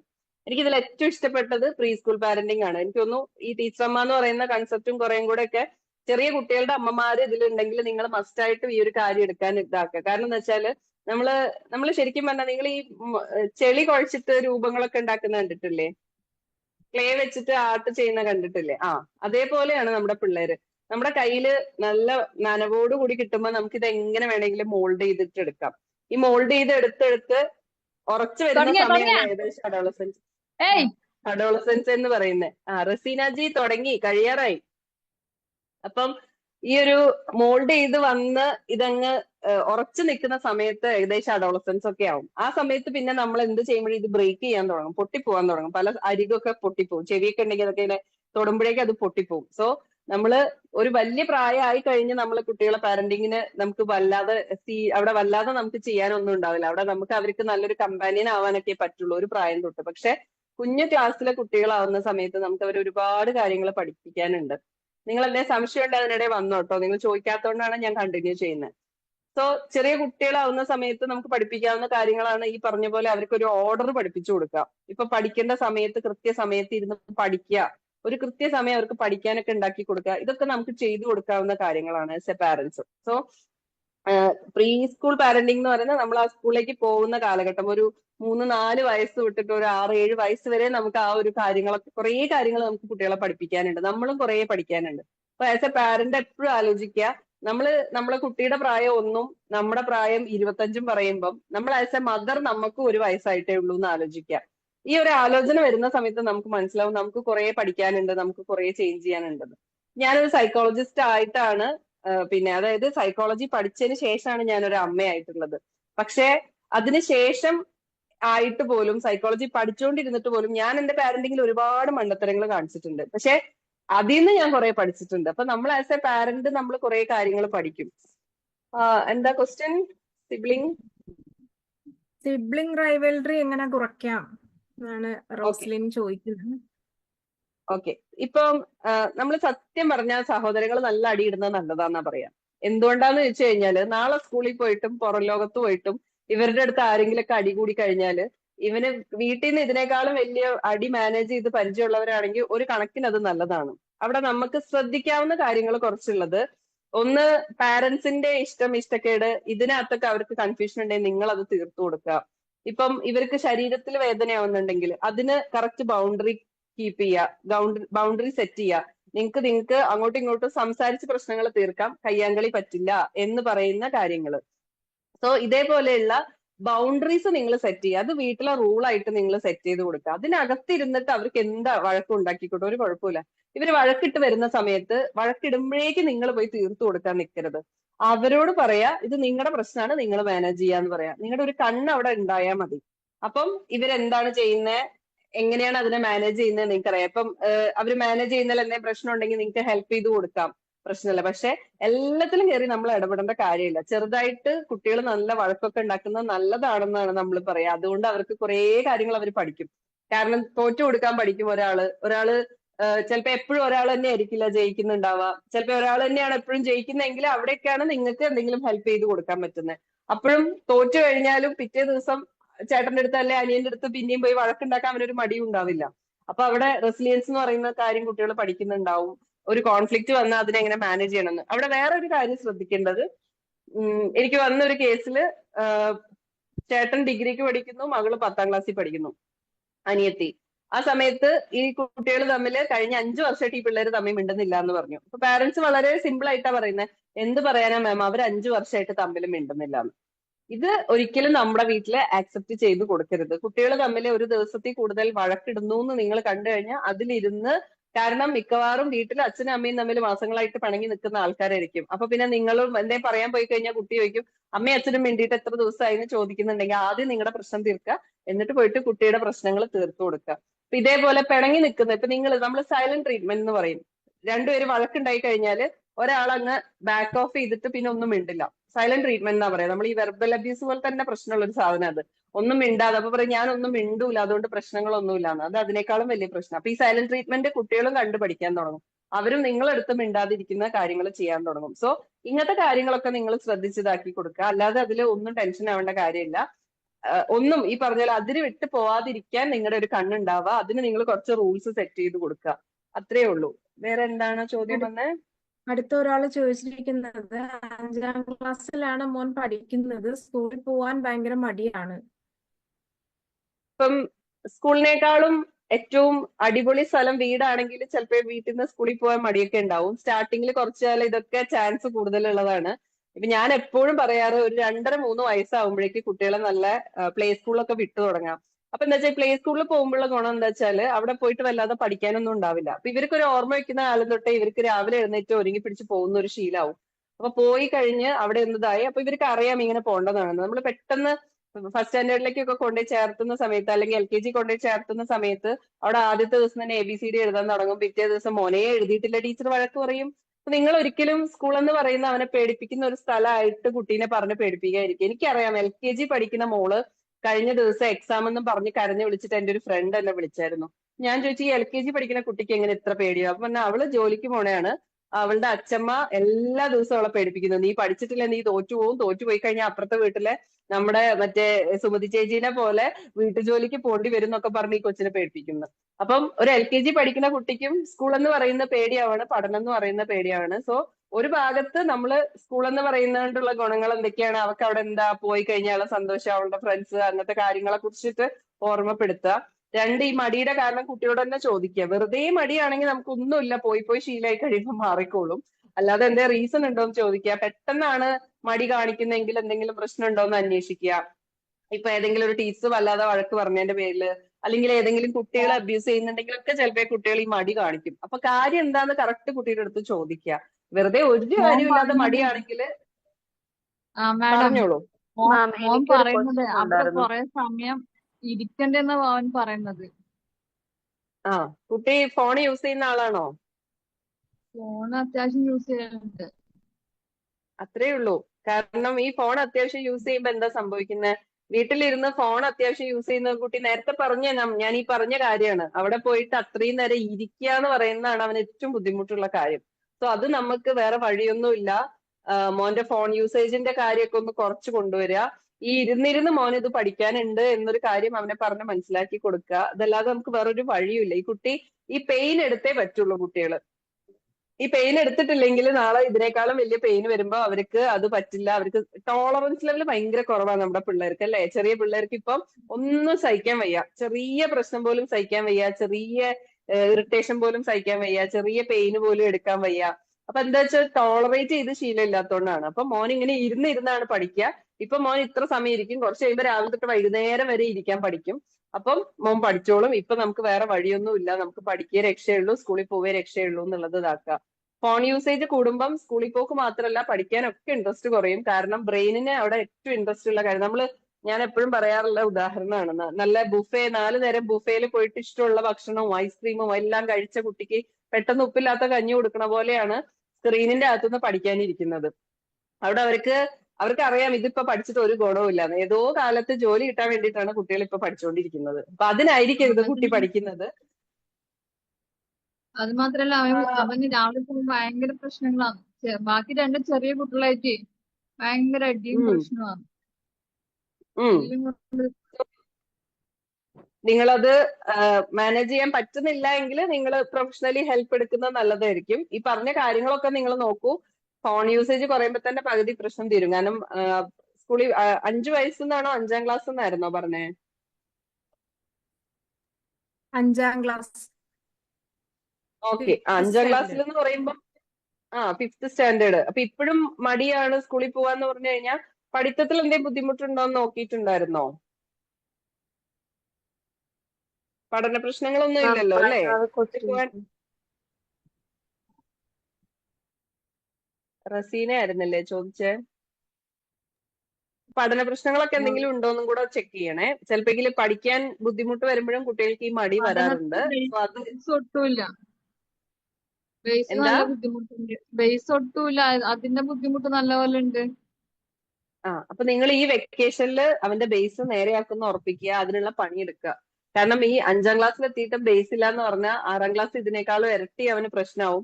പഠനം ഭാരമാവുന്ന സമയത്താണ് കുട്ടികൾക്ക് സ്കൂൾ വെറുത്തു തുടങ്ങുന്നത്. പഠനം നല്ല രസമാവുമ്പം ടീച്ചേഴ്സിനെ ഇഷ്ടപ്പെടും, സബ്ജക്റ്റിനെ ഇഷ്ടപ്പെടാൻ തുടങ്ങും. സോ ബേസ് എന്തുകൊണ്ട് പോയി നോക്കുക, അവിടെ ഏതൊക്കെ സബ്ജക്റ്റിനാ ബേസ് ഇല്ലാത്തതെന്ന് നോക്കുക. അതിൽ ഇപ്പോഴും നിങ്ങൾ പണിയെടുത്തിട്ടില്ലെങ്കിൽ 9th 10th ആവുമ്പം നന്നായിട്ട് കഷ്ടപ്പെടും. ഹൈസ്കൂളിൽ എത്തിക്കഴിഞ്ഞാല് നിങ്ങൾ നന്നായിട്ട് കഷ്ടപ്പെടും. അതുകൊണ്ട് ഈ ഒരു വെക്കേഷൻ നിങ്ങൾ അതിനെ നന്നായിട്ട് യൂസ് ചെയ്തോളൂ കേട്ടോ. വേറെ ആരോ ഒരു ചോദ്യം ചോദിച്ചേ? എന്താ? അവൻക്കത് ദേഷ്യം. വെക്കേഷന് ഞാൻ ക്ലാസ് കൊടുക്കുമ്പം അവൻക്ക് ദേഷ്യം. ഉം പിന്നെ വെക്കേഷന് വെറുതെ വിടൂലേ എന്നുള്ള രീതിയിൽ അവൻക്ക് ഭയങ്കര എന്നോട് ദേഷ്യ. എന്തുകൊണ്ടാണ് വെക്കേഷനിലും ഇരുത്തി പഠിക്കേണ്ടി വരുന്നത് എന്നാണ് പ്രശ്നം. അവൻ പഠിക്കേണ്ട സമയത്ത് പഠിക്കാത്തോണ്ടല്ലേ. ഇപ്പൊ 6th പോയി കഴിഞ്ഞാലും ആള് കഷ്ടപ്പെടും. 6th വെക്കേഷനിലും പോയിരുന്ന് പഠിക്കേണ്ടി വരും. സോ അവന് വെക്കേഷനിൽ കളിക്കാനുള്ള സമയവും പഠിക്കാനുള്ള സമയവും ആ ടൈം മാനേജ്മെന്റും കൂടെ വെച്ചിട്ട് നിങ്ങൾ നോക്കുക. നമ്മൾ ഈ ദേഷ്യം എന്നൊക്കെ പറയുമ്പോൾ അവിടെ പാരന്റ്സ് ഭയങ്കര എന്താ പറയാ ഹെൽപ്ലെസ് ആയിട്ട് നിന്ന് കഴിഞ്ഞാൽ അവർ അവരുടെ ഇഷ്ടത്തിന് പഠിക്കാതെ ബേസ് ഇല്ലാതെ മുകളിലേക്ക് പോകും. കുറച്ച് കഴിയുമ്പോൾ നിങ്ങൾക്ക് ഒട്ടും മാനേജ് ചെയ്യാൻ പറ്റാത്ത അവസ്ഥയിലേക്ക് പോകും കേട്ടോ. എന്തായാലും നിങ്ങളെ കൊണ്ട് പറ്റുന്നില്ല എങ്കിൽ മാക്സിമം ഈ പറഞ്ഞ പോലെ ഒരു പ്രൊഫഷണൽ ഹെൽപ്പ് എടുത്ത് നോക്കാം. വേറെ ആരോ ഒരു ക്വസ്റ്റ്യൻ ചോദിക്കുന്നുണ്ടായിരുന്നു. മാം എനിക്കൊരു ക്വസ്റ്റ്യൻ ഉണ്ടായിരുന്നു. ചോദിച്ചോളൂ. Hello ma'am. ചോദിച്ചോ കേൾക്കാം. മാം, എന്റെ മോന് 1st സ്റ്റാൻഡേർഡിലാണ് പഠിക്കുന്നത്. പക്ഷെ മോന് വീട്ടില് പരിചയമില്ലാത്ത ആരെയും വന്നു കഴിഞ്ഞാല് കുട്ടി അവരുടെ അടുത്തൊന്നും സംസാരിക്കൂല. എപ്പോഴും അല്ല, ഒരുപോലെയല്ല. എന്നാൽ ചില സമയത്ത് സംസാരിക്കും, ചില സമയത്ത് സംസാരിക്കില്ല. അങ്ങനെ നമ്മൾ അറിയാത്ത ആളുകളെ കണ്ടു കഴിഞ്ഞാല് അവരുടെ അടുത്ത് സംസാരിക്കാൻ പറഞ്ഞാലൊന്നും അങ്ങനെ അവരുടെ അടുത്തേക്ക് പോകൂല. അവര് ചോദിച്ചാൽ തിരിച്ചൊന്നും റിപ്ലൈ കൊടുക്കൂല. അങ്ങനെയൊക്കെയുള്ള ഒരു ക്യാരക്ടറാണ്. അപ്പൊ നമുക്ക് ഇതൊന്ന് മാറ്റാം. എല്ലാവരോടും ഒന്ന് സംസാരിക്കാൻ വേണ്ടിയിട്ട് നമുക്ക് എങ്ങനെയാ മാറ്റിയെടുക്കാൻ പറ്റും എന്നുള്ള. ഇപ്പം ചില കുട്ടികൾ വളരെ പിക്കിയാണ്. അവർക്ക് ചിലരെ കാണുമ്പോ അവർക്ക് കണക്ട് ചെയ്യാൻ തോന്നും, അവർ സംസാരിക്കും. ചെറിയ പിള്ളേരുണ്ട്, 2.5-3 വയസ്സൊക്കെ ഉള്ള കുട്ടികളുണ്ട്. ഇപ്പൊ ഞങ്ങള് കഴിഞ്ഞ ദിവസം ഒരു മരണ വീട്ടിൽ പോയ സമയത്ത് എന്റെ അനിയത്തിയുടെ കൊച്ച് ചിലര് കൈ കാണിക്കുമ്പോൾ അവള് ജീവിതത്തിൽ കാണാത്തവരുടെ കൂടെ അവള് പോകുന്നുണ്ട്. ചിലര് കൈ കാണിക്കുമ്പോൾ അവള് ഒരൊറ്റ തിരിഞ്ഞ് നിപ്പാണ്. സോ ചില പിള്ളേർ ഭയങ്കര പിക്കിയാണ്. അവർക്ക് ചിലരെ പറ്റും, ചിലരെ പറ്റില്ല. അപ്പൊ അതിൽ നമുക്ക് പെട്ടെന്നൊന്നും ചെയ്യാനൊന്നുമില്ല. കുറച്ചും കൂടെ ചെറിയതായിട്ട് സ്കില്ല് പഠിപ്പിച്ചു കൊടുക്കാം. ഒരു പുതിയ ആൾക്കാർ വന്നു കഴിഞ്ഞാൽ എങ്ങനെയാ ബിഹേവ് ചെയ്യണേ നമ്മൾ വീട്ടിൽ നിന്ന് പ്രാക്ടീസ് ഒക്കെ ചെയ്ത് പഠിപ്പിച്ചു കൊടുക്കാം. മേ ബി ആ പുതിയ ഒരാളെ കാണുമ്പോഴുള്ള സ്ട്രേഞ്ചർ ആൻസൈറ്റിയും കാര്യങ്ങളൊക്കെ കൊണ്ടായിരിക്കും. പിന്നെ സ്കൂളൊക്കെ പോയി ഒരു 2-3 വർഷം കഴിയുമ്പോൾ കുറെയൊക്കെ മാറും. കുറച്ച് പുതിയ ആൾക്കാരൊക്കെ ആയിട്ട് പരിചയപ്പെടുന്ന സമയത്ത് പിന്നെ നമ്മൾ ഭയങ്കരമായിട്ട് പുഷ് ചെയ്യാതിരിക്കുക, ഫോഴ്സ് ചെയ്യാതിരിക്കുക. അവിടെ ആക്ച്വലി അവളുടെ ഒരു ബൗണ്ടറിയാണ് പറയുന്നത്. എനിക്ക് പെട്ടെന്ന് സംസാരിക്കേണ്ട എന്നൊരു ബൗണ്ടറിയാണ് പറയുന്നത്. സോ നമ്മൾ അതിനെ മാനിച്ചു തുടങ്ങുക. ചെറുതായിട്ട് കുട്ടിക്ക് സ്കില്ല് പഠിപ്പിച്ചു കൊടുക്കുക. ഈ ഒരു ആൾക്കാർ വരുന്ന സമയത്ത് എന്താ അവൾക്ക് ബുദ്ധിമുട്ട് എന്നൊക്കെ അവളുടെ അടുത്ത് അവളുടെ ഭാഷയിൽ അവൾക്ക് പറഞ്ഞുതരാൻ പറ്റുന്നുണ്ടോ എന്ന് നോക്കുക. പിന്നെ ചില ആളുകൾ ബൈ നേച്ചർ എല്ലാവരോടും സംസാരിക്കുന്ന രീതി ഒന്നും ആവണം എന്നില്ല. നമ്മൾ വാശി പിടിക്കാതിരുന്നാൽ മതി. എല്ലാവരുടെ അടുത്തും കുട്ടി മിണ്ടണമെന്ന് നമുക്ക് വാശി പിടിക്കാൻ പറ്റില്ല. അപ്പൊ അവിടെ കുട്ടീനെ കൂടെ നിർത്തിയിട്ട് നമ്മൾ സംസാരിച്ച് തുടങ്ങുകയോ അല്ലെങ്കിൽ അവർക്ക് എന്താണ് കംഫർട്ടബിൾ എന്ന് വെച്ചാൽ അത് രീതിയിൽ ചെയ്തു കൊടുക്കും. ഈ ഫോഴ്സ് ചെയ്യുമ്പോൾ എന്താ പ്രശ്നം എന്ന് വെച്ച് കഴിഞ്ഞാൽ നിങ്ങൾ ഇത് എപ്പോഴും പറഞ്ഞു കഴിഞ്ഞാല് കുട്ടിക്ക് തന്നെ ഫീൽ ചെയ്യും അവർക്ക് ബാക്കിയുള്ളവരുടെ അടുത്ത് മിണ്ടാനുള്ള കഴിവില്ലാന്ന്. അപ്പൊ നിങ്ങൾ ആൾക്കാരുടെ അടുത്ത് മിണ്ടുന്ന സമയത്ത് നിങ്ങൾ അതിനെ ഫോക്കസ് ചെയ്തിട്ട് പറയാ, ഇപ്പൊ കുട്ടിക്ക് ഇന്ന് അവള് നന്നായിട്ട് സംസാരിച്ചു, അവൾക്ക് സംസാരിക്കാൻ ആള് ഇന്നത് ചോദിച്ചപ്പോ അവള് പറയുന്നുണ്ടായിരുന്നു എന്നൊക്കെ പറയാം. പക്ഷെ സംസാരിക്കാത്ത സമയത്ത് നിങ്ങൾ അതിനെ ഭയങ്കരമായിട്ട് കുറ്റപ്പെടുത്തുവോ അല്ലെങ്കിൽ അത് തെറ്റാണെന്ന രീതിയിൽ അവളെ മോശമാണ് അല്ലെങ്കിൽ അവളെ പറ്റിയിട്ട് ആളുകൾ മോശമായിട്ട് വിചാരിക്കും, ഇങ്ങനെയൊന്നും പറഞ്ഞ് കുട്ടീനെ പേടിപ്പിക്കാതിരിക്കുക. അങ്ങനെ വരുന്ന സമയത്ത് പിന്നെ ഒരാൾ വരുമ്പം ഈ ആൻസൈറ്റി കൂടുകയുള്ളൂ. ഞാൻ ഇനി മിണ്ടിയിട്ടില്ലേ പ്രശ്നാവില്ലേ, പറഞ്ഞിട്ടില്ലേ പ്രശ്നാവില്ലേ എന്നൊക്കെ പറഞ്ഞിട്ട് ഇവർക്ക് ഓരോ സങ്കടം വരാൻ തുടങ്ങും. സോ അവര് മിണ്ടുന്ന സമയത്ത് നന്നായിട്ട് അപ്രീഷിയേറ്റ് ചെയ്യുക. മിണ്ടാതെ വരുന്ന സമയത്ത് എന്താണ് ബുദ്ധിമുട്ട് എന്നുള്ളത് പിന്നെ നിങ്ങൾക്ക് വേണേ ചോദിക്കാം. എന്തെങ്കിലും വിഷമമുണ്ടോ, ചിലപ്പോ അവിടെ നല്ല മൂഡിലായിരിക്കില്ല. അപ്പം ഫോഴ്സ് ചെയ്യാതിരിക്കുക, നിങ്ങൾ അതിനെ മാനേജ് ചെയ്ത് കൊടുക്കുക. നിങ്ങൾ ഈ പറഞ്ഞ പോലെ വീട്ടിലിരുന്നിട്ട് ഒരാളൊക്കെ വരുന്ന സമയത്ത് എന്തൊക്കെ ചെയ്യാന്നുള്ളത് വേണേ നമ്മൾ ഇങ്ങനെ മോക്കൊക്കെ ചെയ്ത് പഠിക്കുക. ഞാനൊരു പുതിയ ആളാണെങ്കിൽ ഞാൻ മോളോട് ഇങ്ങനെ ചോദിക്കുമ്പോൾ മോക്ക് എന്താ പറയാൻ പറ്റുക, അങ്ങനെ സ്കില്ല് നമുക്ക് പഠിപ്പിച്ചു കൊടുക്കാം. അത് വേണമെങ്കിൽ നിങ്ങൾക്ക് ഇപ്പൊ യൂട്യൂബിലൊക്കെ നോക്കിയാൽ ചിലപ്പോൾ എന്തെങ്കിലും വീഡിയോസ് ഒക്കെ അവൈലബിൾ ആയിരിക്കും. അതൊക്കെ ഒന്ന് ട്രൈ ചെയ്ത് നോക്കൂ. ഇല്ലെങ്കിൽ ഇതിൽ ടെൻഷൻ ആവേണ്ട കാര്യമൊന്നുമില്ല. എല്ലാ പിള്ളേരും എല്ലാവരുടെ അടുത്തും മിണ്ടണം എന്നൊന്നുമില്ല. ഇപ്പോഴത്തെ പിള്ളേരൊക്കെ വളരെ ചൂസിയാണ്. ചിലര് ഞാൻ നേരത്തെ പറഞ്ഞ പോലെയാണ്, അവര് ഭയങ്കര ചില ആളുകളുടെ അടുത്ത് അവർക്ക് മിണ്ടാൻ താല്പര്യമില്ല, അവർ ചിലപ്പോൾ അത് കാണിക്കുക. അങ്ങനെ കാണിക്കുന്നത് അവർക്ക് വിഷമാവാത്ത രീതിയിൽ എങ്ങനെ അതിനെ മാനേജ് ചെയ്യാന്നൊക്കെ നമ്മൾ കുട്ടികൾക്ക് പഠിപ്പിച്ചു കൊടുക്കുക. അതല്ലാതെ ഫോഴ്സ് ചെയ്യണ്ട കേട്ടോ. ഹലോ മാം, ചോദിച്ചോളൂ. എന്റെ മോനിപ്പോ 5ാം ക്ലാസ്സിലാണ് പഠിക്കുന്നത്. 6ാം ക്ലാസ്സിലേക്കാണ് ഇനി പോണ്ടത്. പക്ഷെ എന്താ വെച്ചാല് ടീച്ചർ എന്ത് പഠിപ്പിച്ചാലും കാണാണ്ട് പഠിക്കും, വായിക്കും. പക്ഷെ അത് നോക്കിയിട്ട് വായിക്കുന്നില്ല. എന്തെങ്കിലും ഒരു പദ്യമൊക്കെ ചൊല്ലിക്കൊടുത്താല് അത് കാണാണ്ട് ചെല്ലും. പക്ഷെ അക്ഷരം നോക്കിയിട്ട് ചെല്ലുന്നില്ല. അക്ഷരം തിരികെ കിട്ടുന്നില്ല. അതുകൊണ്ട് എന്താ ബുദ്ധിമുട്ട് വരുന്നേ? എന്തൊക്കെയാ ആളുടെ ബുദ്ധിമുട്ട് വരുന്ന? ഈ ബൈഹാർട്ട് പഠിക്കുന്നോണ്ട് വരുന്ന ബുദ്ധിമുട്ടുകൾ എന്തൊക്കെയാ? അപ്പം അൻസാബാണോ മോന്റെ പേര്? അതെ. അപ്പം ഇപ്പൊ ക്ലാസ്സിൽ പഠിപ്പിക്കുന്ന ബൈഹാർട്ട് പഠിക്കുന്നു, അപ്പൊ മനസ്സിലാക്കി പഠിക്കുന്നില്ല എന്നുള്ളതാണോ അൻസാബിന്റെ ഉമ്മയുടെ വിഷമം? അക്ഷരം മനസ്സിലാക്കുന്നത് അവൻക്ക് ടീച്ചർ പറഞ്ഞു കൊടുത്തത് അത് മനസ്സിൽ ഇങ്ങനെ അയച്ചിട്ട് കാണാണ്ട് വായിക്കുന്നു. പക്ഷെ അത് നോക്കിയിട്ട് വായിക്കുന്നില്ല, അക്ഷരം നോക്കിയിട്ട് വായിക്കുന്നില്ല. എനിക്ക് അക്ഷരം കിട്ടുന്നില്ല. അപ്പൊ എന്ത് ചെയ്യാന്ന് വെച്ചാല് ഈ അറിയുന്ന സാധനം ഇങ്ങനത്തെ തട്ടിപ്പ് കാണിക്കാൻ പറ്റുള്ളൂ. അപ്പൊ അറിയാത്ത എന്തെങ്കിലും സാധനങ്ങൾ ഡെയിലി കുറച്ച് വായിപ്പിക്കുക. മലയാളം ആയിരിക്കില്ലേ കൂടുതൽ പ്രശ്നം വരുന്നതാണോ? അതെ അതെ, മലയാളത്തിൽ. അത് മലയാളം ഇംഗ്ലീഷ് മീഡിയം പഠിക്കുന്ന കുട്ടികൾക്കൊക്കെ ഉള്ള പ്രശ്നമാണ്. മലയാളത്തിനോട് ഈ പറയുന്ന പോലെ ബൈഹാർട്ട് പദ്യമൊക്കെ ബൈഹാർട്ട് അങ്ങ് പഠിച്ചു വെച്ചേക്കും. വലിയ ചാപ്റ്റർ ആണെങ്കിൽ പോലും ബൈഹാർട്ട് പഠിച്ച പിള്ളേരുണ്ട്. അപ്പൊ ഇവരിത് ഇങ്ങനെ കാണാതെ ഇങ്ങനെ വായിച്ചോളും. പാരന്റ്സ് വിചാരിക്കും നന്നായിട്ട് മലയാളം വായിക്കുന്നുണ്ട്. അപ്പൊ അവരുടെ ചാപ്റ്റർ വായിപ്പിക്കുന്നതിന് പകരം ഈ പറഞ്ഞ പോലെ നമ്മള് വേറെ എന്തെങ്കിലും മലയാളം വായിപ്പിക്കുക. അപ്പൊ അവർക്ക് ഈ പ്രശ്നം ഉണ്ടാവില്ല. അപ്പം ഈ ഒരു പ്രശ്നം മാറ്റാനാണ് എന്നുള്ളത് പറയാതെ മലയാളം ഇമ്പ്രൂവ് ചെയ്യാനാണെന്ന് പറഞ്ഞാൽ ഡെയിലി ഒരു 2 വരി മലയാളം എഴുതിപ്പിക്കുകയും ചെയ്യുക, ഒരു പാരഗ്രാഫ് മലയാളം വായിപ്പിക്കുകയും ചെയ്യുക. അപ്പൊ ഈ ബൈഹാർട്ടിന്റെ പരിപാടി നിർത്തിക്കോളൂ. മാം എനിക്കൊരു ക്വസ്റ്റ്യൻ ഉണ്ട്. മാം, എനിക്ക് 2 മക്കൾ ആൺകുട്ടികളാണ്. മൂത്ത ആൾക്ക് 10 വയസ്സുണ്ട്, ഇളയ ആൾക്ക് ഇപ്പൊ 4 വയസ്സ്. എന്റെ പ്രോബ്ലം എന്താ വെച്ചാല് മൂത്ത ആളെ ഞാൻ കുറച്ച് കൂടുതൽ ഇവര് തമ്മിൽ ആ ഒരു ഗ്യാപ്പ് കാരണം ഭയങ്കരമായിട്ട് കെയർ ചെയ്തിട്ട് ഇവന്റെ പ്രശ്നം എന്റെ കൂടെ ഉറങ്ങണമെന്നുള്ളൊരു നിർബന്ധമാണ് അവന്. അപ്പം കുഞ്ഞിനെയാണ് ഞങ്ങള് പതുക്കെ ഇവനെ മാറ്റിക്കിടത്തിയെങ്കിലും മാറ്റിക്കിടത്തുന്ന വെച്ചാൽ അമ്മയുടെ കൂടെയാണ് മാറ്റിക്കിടത്തുന്നത്. തന്നെ കിടത്താൻ എത്ര ശ്രമിച്ചിട്ടും അവൻ തന്നെ കിടക്കാൻ എന്തോ ഒരു പേടിയാണ്. രാത്രി 2 മണി വരെ ഇങ്ങനെ കരഞ്ഞുകൊണ്ടിരിക്കുക. എന്റെ കൂടെ കിടക്കണമെന്ന് നിർബന്ധമാണ്. ഞങ്ങൾക്ക് അതങ്ങോട്ട് മാറ്റാൻ പറ്റുന്നില്ല. അത് കാരണം പിന്നെ എന്റെ കൂടെ തന്നെ അവനെ 2 പേരെയും കൂടെ കിടത്തിയിരിക്കുകയാണ്. അതൊന്ന് മാറ്റാൻ പറ്റുമോ എന്നുള്ള. നിങ്ങള് ഇതെന്താന്ന് വെച്ചാൽ കുറച്ചും കൂടെ എനിക്ക് മോന്റെ അടുത്തൊന്നും സംസാരിക്കാതെ ഒരു ഉത്തരം പറയാൻ പറ്റുന്ന കാര്യമല്ല. പക്ഷെ ഈ പറഞ്ഞ പോലെ മാറിക്കിടക്കേണ്ട ആവശ്യകത എന്താന്ന് അവന് എത്രമാത്രം മനസ്സിലാവുന്നു, അവന്റെ പേടി എന്താണ്, ഇതിലകത്തൊക്കെ ചോദിച്ചു കഴിഞ്ഞാലേ നമുക്ക് എന്തേ പറയാൻ പറ്റുള്ളൂ. ഈ മാറ്റിക്കിടത്തുന്നത് നമ്മൾ കുട്ടികൾക്ക് വേണ്ടിയിട്ടാണ് മാറ്റിക്കിടത്തുന്നത്. അപ്പം അവർക്കത് ആ പേടി എന്താണ് അവന്റെ ഉള്ളിലുള്ളത്, നിങ്ങളെ ഈ പറഞ്ഞ പോലെ അറ്റാച്ച്മെന്റ് കുട്ടിയോട് കാണിക്കുന്നു എന്നുള്ളതാണോ, അവന് വേറെ എന്തെങ്കിലും പേടിയുള്ളതാണോ എന്നൊന്നും അറിയില്ല. നിങ്ങൾക്ക് അതില് നിങ്ങളെ കൊണ്ട് വർക്ക് ചെയ്യാൻ പറ്റുന്നില്ലെങ്കിൽ നിങ്ങളൊരു പ്രൊഫഷണൽ ഹെൽപ്പ് എടുത്താൽ മതി. അവർക്ക് എന്തായാലും നിങ്ങളെ ഹെൽപ്പ് ചെയ്യാൻ പറ്റും കേട്ടോ. അത് ഇപ്പൊ തന്നെ ചെയ്യുക, ഇനിയും കുറെ ലേറ്റ് ആയിട്ട് ചെയ്യാൻ നിൽക്കണ്ട. അവനായിരിക്കും അത് കൂടുതൽ ഹെൽപ്ഫുൾ ആവുന്നത്. അതുപോലെ തന്നെ ഉം. ഇവന്റെ കാര്യങ്ങളെല്ലാം തനിയെ ചെയ്യും. അതായത് ഒന്നിനും ഹലോ ആരാ സംസാരിക്കുന്നേ മനസ്സിലാവുന്നില്ല. സുധയാണ്. സുധ. ഞാൻ ഞാൻ എന്റെ സ്കൂളിലൊരു കുട്ടിയുടെ കംപ്ലീറ്റ് ചെയ്തിട്ടില്ല. ഗീതു എന്തോ കംപ്ലീറ്റ് ചെയ്തിട്ടില്ല എന്ന് പറയുന്നുണ്ട്. എന്താ ഗീതു പറഞ്ഞോളൂ. മോന് ഇപ്പൊ ഞാൻ പറഞ്ഞില്ലേ മാറ്റി കിടക്കുന്നതിന്റെ ഒരു കാര്യം പറഞ്ഞല്ലോ, പേടിയുടെ കാര്യം പറഞ്ഞല്ലോ. വേറൊരു പ്രോബ്ലം അവനുള്ളതെന്ന് വെച്ചാൽ ഈ ഓൺലൈൻ ക്ലാസ് തുടങ്ങുന്ന വരെയും അവൻ ക്ലാസ്സിൽ നല്ല ആക്റ്റീവും ഹാൻഡ് റൈറ്റിംഗ് ഒക്കെ ഭയങ്കര നല്ല ഹാൻഡ് റൈറ്റിംഗും ആയിരുന്നു. അവൻ നന്നായി പടം വരയ്ക്കുകയും ചെയ്യും. പിന്നെന്താ വെച്ചാൽ ഇവന് എഴുതുന്നത് ഭയങ്കര മടിയായി തുടങ്ങി. എഴുതത്തേ ഇല്ല, ഭയങ്കര മടി. ഇപ്പൊ മാമിന്റെ ക്ലാസ്സിനകത്ത് കേട്ടപ്പോ ഇവനിങ്ങനെ വീഡിയോസ്, ഇവൻ ഫോൺ യൂസ് ചെയ്യാറുണ്ട്. മൂത്ത മോന്. ഇളയവന് ഞങ്ങൾ ഇവൻ ഇങ്ങനെ സംഭവിച്ച കാരണം അവനെ കെയർ ചെയ്തുകൊണ്ട് അവന് ഞങ്ങൾ ഫോൺ കൊടുക്കാറേ ഇല്ല. പക്ഷെ ഇവനെ ഞങ്ങൾക്ക് അത് മാറ്റിയെടുക്കാൻ ശരിക്കും പറ്റുന്നില്ല. അപ്പൊ ഈ പറഞ്ഞ മാതിരി ഷോർട്ട് വീഡിയോസ് ആണ് കാണുന്നത്. ഒരൊറ്റ സെക്കൻഡ് കണ്ട ഉടനെ തന്നെ അത് ഫുള്ള് കാണാതെ ഇങ്ങനെ മാറ്റിക്കൊണ്ടേ ഇരിക്കുക. അപ്പൊ ക്ലാസ്സിലാണെങ്കിലും ടീച്ചേഴ്സ് പറഞ്ഞാൽ ഇവനിങ്ങനെ സീറ്റിൽ ഇങ്ങനെ ഞെളിവിരി കൊണ്ട് ഇങ്ങനെ അവൻ ആ സീറ്റിൽ ഇരിക്കാൻ പറ്റുന്നില്ല. അപ്പൊ എപ്പോഴും ബാത്റൂമിൽ പോകണമെന്ന് പറയാം.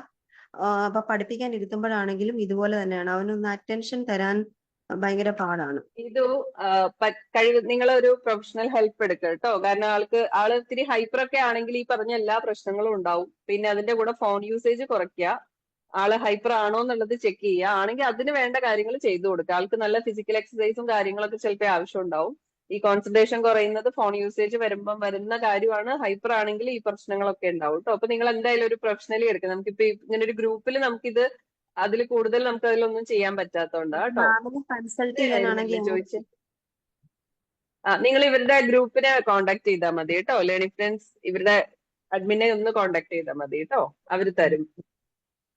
സുധയായിരുന്നില്ലേ? നമുക്ക് ഒന്ന് രണ്ട് ചോദ്യം കൂടെ ചോദിച്ചിട്ട് വൈൻഡപ്പ് ചെയ്യാം കേട്ടോ. സുധ ചോദിച്ചോളൂ.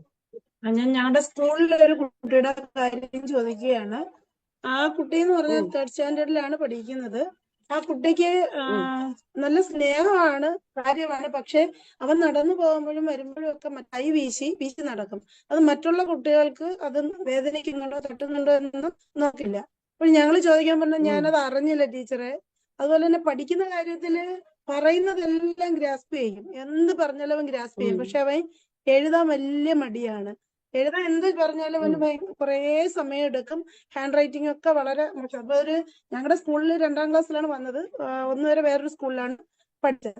അപ്പോൾ ഞങ്ങള് അതിനെ സ്നേഹിച്ചും ദേഷിച്ചും 2 രീതിയിലും ഞങ്ങൾ നോക്കി. ഏത് രീതിയിൽ കൊണ്ടുപോയാലും അവനത് അക്സെപ്റ്റ് ചെയ്ത് മുന്നോട്ട് വരുന്നില്ല. പഠന കാര്യങ്ങളൊക്കെ നല്ല പ്രാക്ടീസ് കൊടുക്കുക. വേറെ ഒരു വഴിയുമില്ല. എഴുതാൻ മടിയുള്ളവരെ എഴുതിപ്പിച്ച് ആ മടി മാറ്റുക എന്നുള്ളതേ വഴിയുള്ളൂ. ഇനി ആദ്യം പറഞ്ഞ കാര്യം, ഇപ്പൊ ഈ കൈ വീശുന്ന കാര്യം ഇങ്ങനെ വരുന്ന സമയത്ത് എന്തുകൊണ്ട് അത് ചെയ്തു, ഇനി അത് ചെയ്യരുത്, ഇങ്ങനെയൊക്കെ പറയുന്നതിന് പകരം അത് ചെയ്യാതിരിക്കാനുള്ള സ്റ്റെപ്സ് ചെറുതായിട്ട് പഠിപ്പിച്ചു കൊടുക്കുക. ഫോർ എക്സാമ്പിൾ, കൈ എപ്പോഴും വീശി നടക്കുന്നുണ്ടെങ്കിൽ, ഇപ്പം എന്റെ മകൻ ഇവിടെ സിൽവർ ഹിൽസിലാണ് പഠിക്കുന്നത്. അവിടുത്തെ പിള്ളേര് ക്ലാസ്സിൽ നിന്ന് പുറത്തിറങ്ങുമ്പോഴും ക്ലാസ്സിലേക്ക് തിരിച്ചു വരുമ്പോഴും കൈ ഇങ്ങനെ പിറകി കെട്ടിയിട്ടാണ് നടക്കുന്നത്. മേ ബി പണ്ട് ഇതുപോലെ വല്ലതും ഉണ്ടായിട്ടാണോ എന്ന് എനിക്കറിയില്ല. അത് അവിടുത്തെ ഡിസിപ്ലിന്റെ ഭാഗമാണോന്ന് അറിയില്ല. സോ മേ ബി അവനോട് പറയാ, ക്ലാസ്സിൽ നിന്ന് പുറത്തിറങ്ങുമ്പോഴും തിരിച്ചു വരുമ്പോഴൊക്കെ കൈ പോക്കറ്റിൽ ഇട്ട് നടക്കുക. ഇതുപോലെ എന്തെങ്കിലും ചെറിയ സ്റ്റെപ്പ് നിങ്ങൾ പറഞ്ഞു കൊടുക്കുക.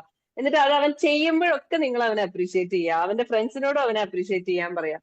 ഇതുപോലെ എന്ത് ചെയ്യണം എന്ന സ്റ്റെപ്പിൽ ഫോക്കസ് ചെയ്ത് കഴിഞ്ഞാൽ അവന് ഈ കുറ്റം പറയുന്നുണ്ടാവാം, അവന് ആൾക്കാർ സ്നേഹത്തിൽ പറഞ്ഞു കൊടുക്കുന്നുണ്ടാവാം, ദേഷ്യത്തിൽ പറഞ്ഞു കൊടുക്കുന്നുണ്ടാവാം.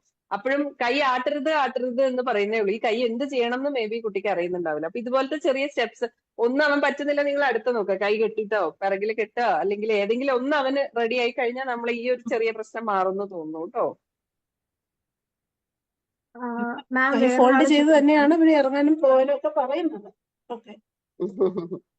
അപ്പൊ അത് ചെയ്യുന്ന സമയത്ത് ആളെ അപ്രീഷിയേറ്റ് ചെയ്യുക. ചെയ്യുന്ന സമയത്ത് അപ്രീഷിയേറ്റ് ചെയ്യുക. ഇല്ലെങ്കിൽ ഈ പറഞ്ഞ പോലെ ആളുടെ അടുത്ത് കുറച്ചും കൂടെ ഒന്ന് ഡീപ്പായിട്ട് ഇരുന്ന് സംസാരിച്ച് നോക്കുക. വീട്ടിലെ കാര്യങ്ങളൊക്കെ ഒന്ന് ചോദിച്ചു നോക്കുക. നമുക്ക് ഫുള്ള് ഹിസ്റ്ററി എടുക്കാതെ എനിക്കതിൽ ഫുള്ള് പറയാൻ പറ്റില്ല.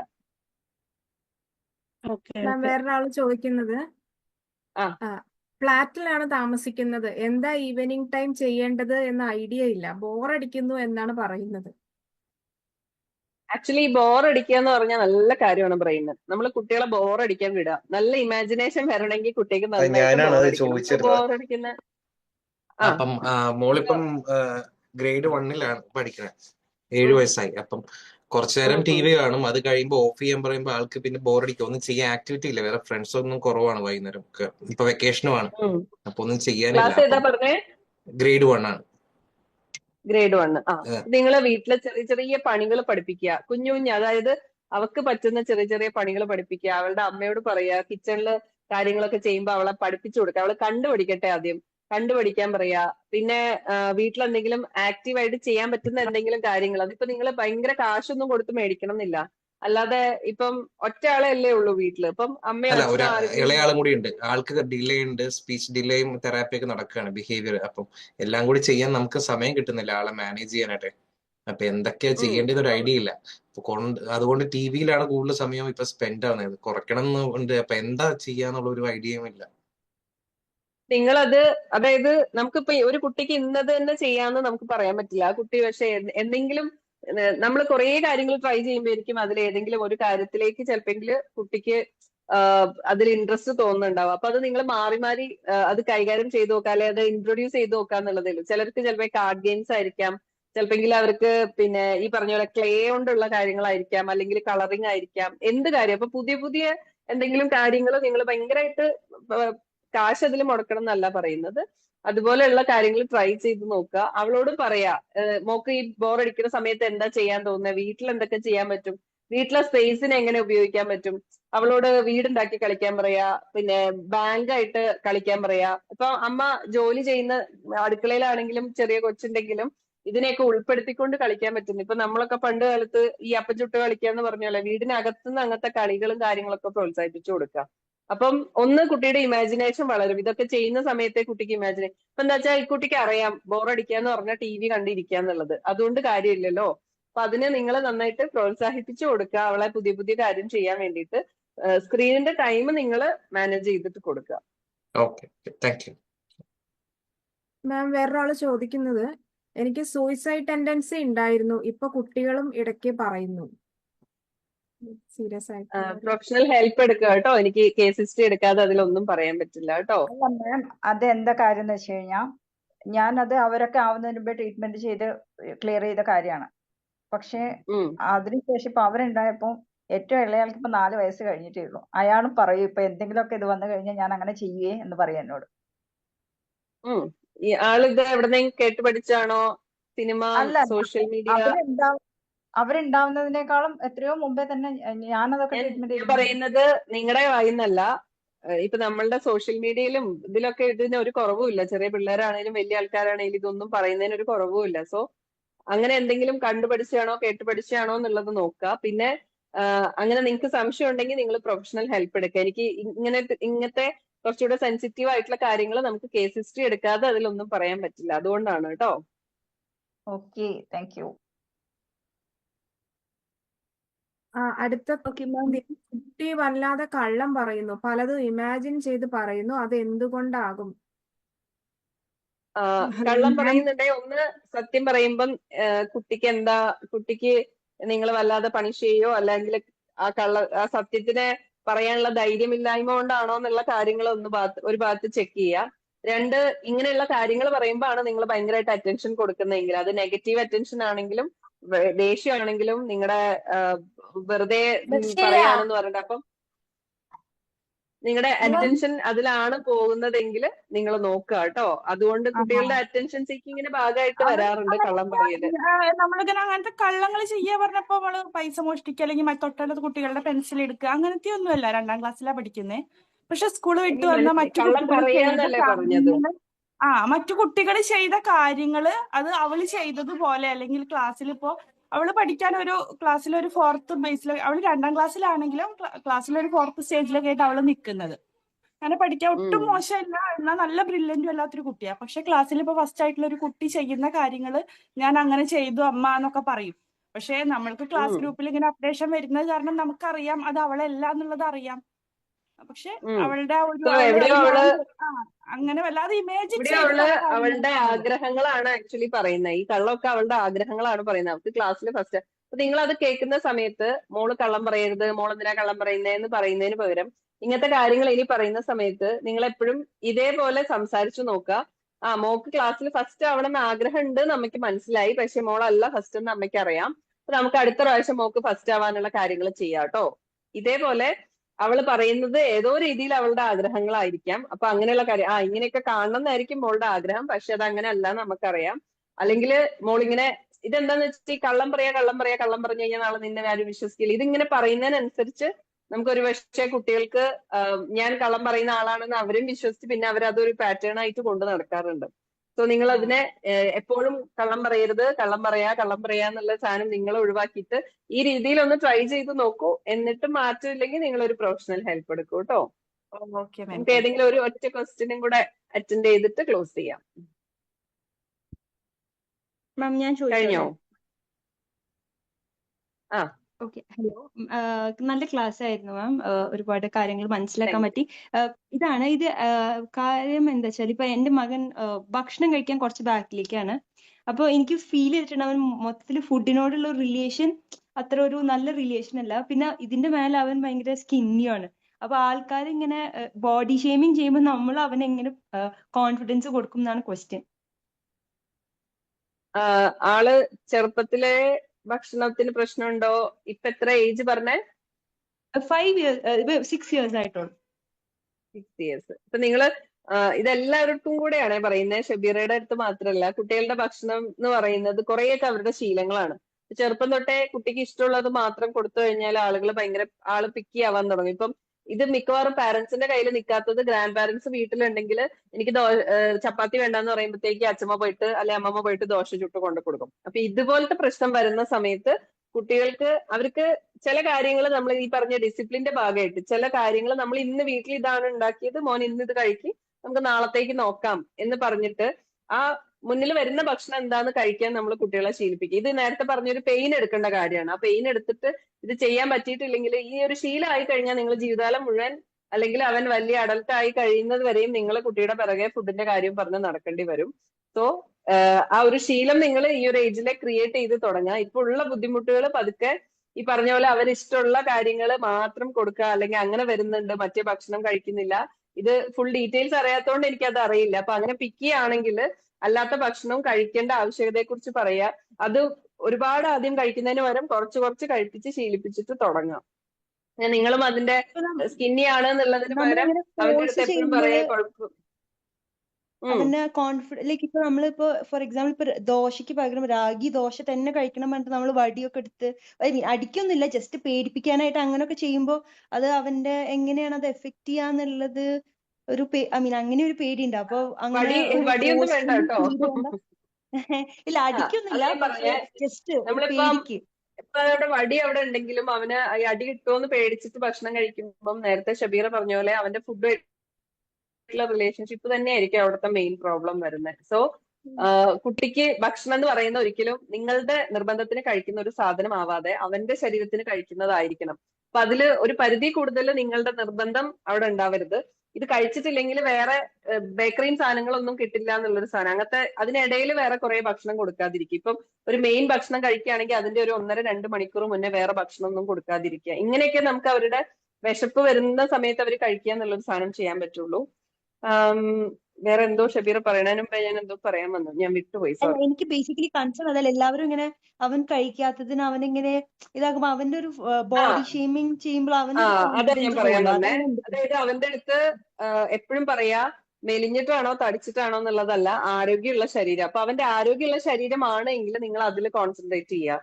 അവന് വേറെ അസുഖങ്ങളൊന്നുമില്ല, അത്യാവശ്യം ഹെൽത്തി ആണ് അവനെങ്കിൽ കുറച്ച് മെലിഞ്ഞെന്ന് വെച്ചിട്ട് കുഴപ്പമൊന്നുമില്ല, നല്ല ഹെൽത്തി ആയിട്ട് ഇരുന്നാൽ മതി. മോന്റെ ശരീരം ഹെൽത്തി ആണ്, ഇറ്റ്സ് ഓക്കെ. കുറച്ചും കൂടെ ഹെൽത്തി ആക്കാൻ നമുക്ക് എന്ത് ചെയ്യാൻ പറ്റും ആ രീതിയിൽ പറയാം. ഇപ്പൊ നിങ്ങളും മോനെ മെലിഞ്ഞോണ്ട് എല്ലാരും പറയുന്നു കഴിക്കുന്നു പറയുമ്പോ വേറെ ഉള്ളവർക്ക് കുട്ടി ഭക്ഷണം കഴിക്കുന്ന പോലെ ആയിരിക്കും. അവന്റെ ശരീരത്തിന് അവന് വേണ്ടിയിട്ട് ഫുഡ് കഴിക്കണം. അവന് വിശക്കുമ്പോ എനിക്ക് ഫുഡ് വേണമെന്ന് അവൻ പറയുന്ന അവസ്ഥയിലേക്ക് പോകണം. അപ്പൊ ആ സമയത്ത് ഒരിക്കലും നിങ്ങൾക്ക് വേണ്ടിയോ നാട്ടുകാർക്ക് വേണ്ടിയോ ആയിരിക്കരുത് അവൻ ഭക്ഷണം കഴിക്കുന്നത്. അപ്പൊ അത് ഹെൽത്തി ആവാൻ വേണ്ടിയിട്ട് ഹെൽത്തി ഫുഡ്, ഹെൽത്തി ആയിട്ടുള്ള ശരീരം എന്നൊരു സാധനത്തിലേക്ക് ഫോക്കസ് ചെയ്യുക. ഈ തടി മെലിയലൊന്നും നിങ്ങളും ഫോക്കസ് ചെയ്യാതിരിക്കുക. അവനെ ഈ പറഞ്ഞ് മനസ്സിലാക്കി കൊടുക്കുക. നമുക്ക് ഹെൽത്തി ആവാൻ വേണ്ടി എന്തൊക്കെ ചെയ്യാൻ പറ്റും, മോൻ ഇപ്പൊ ഹെൽത്തി ആണ്, അതിൽ കുഴപ്പമൊന്നും ഇല്ല എന്നുള്ളൊരു സാധനം പറഞ്ഞ് ഒരു കോൺഫിഡൻസ് കൊടുത്താൽ മതി. മാം എല്ലാരും ഒന്ന് മ്യൂട്ട് ചെയ്യണേ. സത്യം പറഞ്ഞ മാമിന്റെ സെഷൻ ഇനി എത്ര കേട്ടാലും മതിയാവില്ല. ഒരുപാട് ചോദ്യങ്ങൾ വന്നോണ്ടേ ഇരിക്കുന്നുണ്ട്. കാരണം എല്ലാവർക്കും പല പ്രശ്നങ്ങളാണല്ലോ.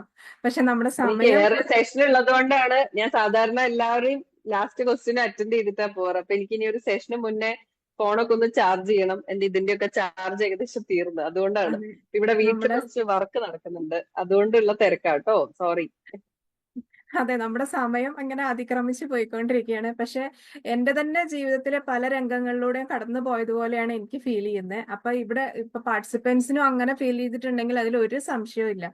എല്ലാവരുടെയും വീട്ടിൽ ഏറെക്കുറെ നടക്കുന്ന കാര്യങ്ങളൊക്കെ തന്നെയാണ് ഇപ്പൊ ചർച്ചയിൽ വന്നിരിക്കുന്നത്. അപ്പോ എന്തായാലും വളരെ ഇൻഫോർമേറ്റീവ് ആയിട്ടുള്ള സെഷൻ ആയിരുന്നു. നമ്മുടെ ടീച്ചറമ്മ കോഴ്സിന്റെ പല മൊഡ്യൂൾസും കൈകാര്യം ചെയ്യുന്നത് മാം ആണ്. അതുകൊണ്ട് നിങ്ങൾ ആരും വിഷമിക്കേണ്ട. മാമിനെ ഇനിയും നമുക്ക് ഈ സെഷൻസിൽ വീണ്ടും കിട്ടും. അതുകൊണ്ട് അപ്പൊ നമുക്ക് കൂടുതൽ നമ്മുടെ ഡീറ്റെയിൽഡ് ആയിട്ടുള്ള കാര്യങ്ങൾ പഠിക്കാം.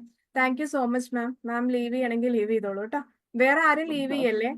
ഒരു 2 മിനിറ്റ് എനിക്ക് നിങ്ങളോടൊന്ന് കോഴ്സിന്റെ ഒരു ബ്രീഫ് ചെയ്യാനുണ്ട് കേട്ടോ. ആരും പോവല്ലേ. ഓക്കെ. നമ്മുടെ ടീച്ചറമ്മ കോഴ്സ് നിങ്ങൾക്ക് എല്ലാവർക്കും അറിയായിരിക്കും. എന്നാലും ഞാൻ ഒന്നുകൂടെ പറയാണ്. 2 മാസം ഡ്യൂറേഷൻ ഉള്ള ഒരു കോഴ്സാണ്. ഒരു 24 ലൈവ് സെഷൻസ് ആണ് നമ്മൾ ഉദ്ദേശിക്കുന്നത്. ആഴ്ചയിൽ 3 ദിവസം എന്നുള്ള രീതിയിലാണ് നമ്മൾ പ്ലാൻ ചെയ്യുന്നത്. കാരണം നമ്മുടെ ബാക്കിയുള്ള ആക്ടിവിറ്റീസ്, ജോലിയാണെങ്കിലും വീട്ടിലെ ബാക്കി കാര്യങ്ങളായാലും ഒന്നും എഫക്റ്റ് ആവരുത്. ഇത് നമുക്കൊരു സപ്പോർട്ട് എന്നുള്ള രീതിയിലാണ് നമ്മൾ എടുക്കുന്നത്. അല്ലാതെ നമ്മളൊരു കോഴ്സ് പഠിച്ച് ഒരു സർട്ടിഫിക്കറ്റ് വാങ്ങിക്കാനല്ല. അത് നമ്മുടെ ലൈഫിൽ ഒരു സപ്പോർട്ട് എന്നുള്ള രീതിയിൽ എടുക്കുക. അപ്പൊ അതുകൊണ്ട് നമ്മുടെ ബാക്കി കാര്യങ്ങളെ എഫക്റ്റ് ചെയ്യാതെ ആഴ്ചയിൽ 3 ദിവസം എന്നുള്ള രീതിയിലാണ് 1 മണിക്കൂർ ദൈർഘ്യമുള്ള സെഷൻസ് ആയിരിക്കും ഉണ്ടാവുക.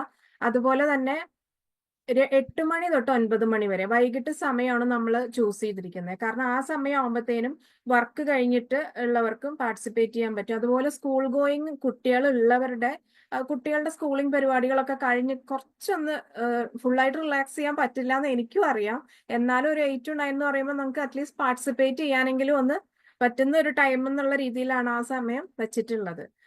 പിന്നെ പറയാനുള്ളത്, നമ്മൾ ഈ കോഴ്സിൽ നമ്മൾ പഠിക്കുന്നതെന്ന് പറഞ്ഞാൽ കുട്ടികളുടെ മനഃശാസ്ത്രം, അതുപോലെ കുട്ടികളിൽ എങ്ങനെ അച്ചടക്കം ഉള്ള കുട്ടികളുണ്ടാവും, ഇല്ലാത്ത കുട്ടികളുണ്ടാവും. അപ്പൊ ഇല്ലാത്ത കുട്ടികൾ ഇനി എങ്ങനെ ക്രിയേറ്റ് ചെയ്തെടുക്കാം, അല്ലാത്തവരുടേത് എങ്ങനെ ഇൻക്രീസ് ചെയ്യാം, അതുപോലെ കുട്ടികളുടെ സമയനിഷ്ഠ അത് ഭയങ്കര ഇമ്പോർട്ടന്റ് ആണ്. ചൊട്ടയിലെ ശീലം ചുടല വരെ എന്ന് പറയില്ലേ. നമ്മൾ ചെറുപ്പത്തിലെ ആ ഒരു സമയനിഷ്ഠയിൽ പോയിട്ടേ കാര്യമുള്ളൂ. ഈ കതിരിൽ പോയിട്ട് വളം വെച്ചിട്ട് കാര്യമില്ല എന്ന് പറയില്ലേ. അന്ന് നിങ്ങൾക്കും അറിയാം. അതുകൊണ്ട് തന്നെ ആ ചെറുപ്പത്തിലെ നമ്മൾ അത് കൊടുത്തെങ്കിലേ കാര്യമുള്ളൂ. അപ്പോൾ നമ്മൾ സമയനിഷ്ഠ എങ്ങനെ കുട്ടികളുടെ പഠിത്തത്തിലും ഒക്കെ ഇൻവോൾവ് ചെയ്യിച്ചെടുക്കാം. പിന്നെ അതിനെക്കാട്ടിലൊക്കെ ഇമ്പോർട്ടന്റ് ആയിട്ട് മാതാപിതാക്കളുടെ, അമ്മമാരുടെയും അച്ഛന്മാരുടെയും ബോത്ത് രണ്ടുപേരുടെയും മാനസികാരോഗ്യം അത് ഭയങ്കര ഇമ്പോർട്ടന്റ് ആണ്. കാരണം നമ്മൾക്ക് ടെൻഷനും സ്ട്രെസ്സും ആണെങ്കിൽ നമ്മൾ അത് തന്നെയായിരിക്കും കുട്ടികൾക്കും കൊടുക്കുന്നത് അല്ലേ. അപ്പൊ അത് എങ്ങനെ ബെറ്റർ ആക്കാം എന്നുള്ളത് നമ്മൾ ഈ കോഴ്സിൽ നോക്കുന്നുണ്ട്. കാരണം അത് വളരെ പ്രധാനമാണ്. നമുക്കറിയാം കുട്ടികൾ സ്പോഞ്ച് പോലെയാണെന്ന് പറയും അല്ലേ. നമ്മൾ കാണിക്കുന്നതും പറയുന്നതും എല്ലാവരും സ്പോഞ്ച് പോലെ അബ്സോർബ് ചെയ്തെടുക്കും. അതായിരിക്കും അവർ പിന്നെ കാണിക്കുന്നത്. പിന്നെ നമ്മൾ അവരെ കുറ്റം പറഞ്ഞിട്ട് ഒരു കാര്യമില്ല. അപ്പൊ നമ്മുടെ തന്നെ മാനസികാരോഗ്യം, ഇമോഷണൽ സ്റ്റെബിലിറ്റി അത് ബെറ്റർ ആക്കാനായിട്ട് നമ്മൾ തന്നെ ട്രൈ ചെയ്യണം. വേറെ ആരും അതിന് വരില്ല. അപ്പൊ അതും നമ്മൾ ഈ കോഴ്സിൽ പഠിക്കുന്നുണ്ട്. പിന്നെ ഈ പറഞ്ഞ മൊത്തത്തിലുള്ള കാര്യങ്ങൾ നമ്മുടെ ദൈനംദിന ജീവിതത്തിൽ എങ്ങനെ പ്രായോഗികമാക്കാം എന്നുള്ള കാര്യങ്ങളൊക്കെ ആയിരിക്കും നമ്മൾ ഡീൽ ചെയ്യും.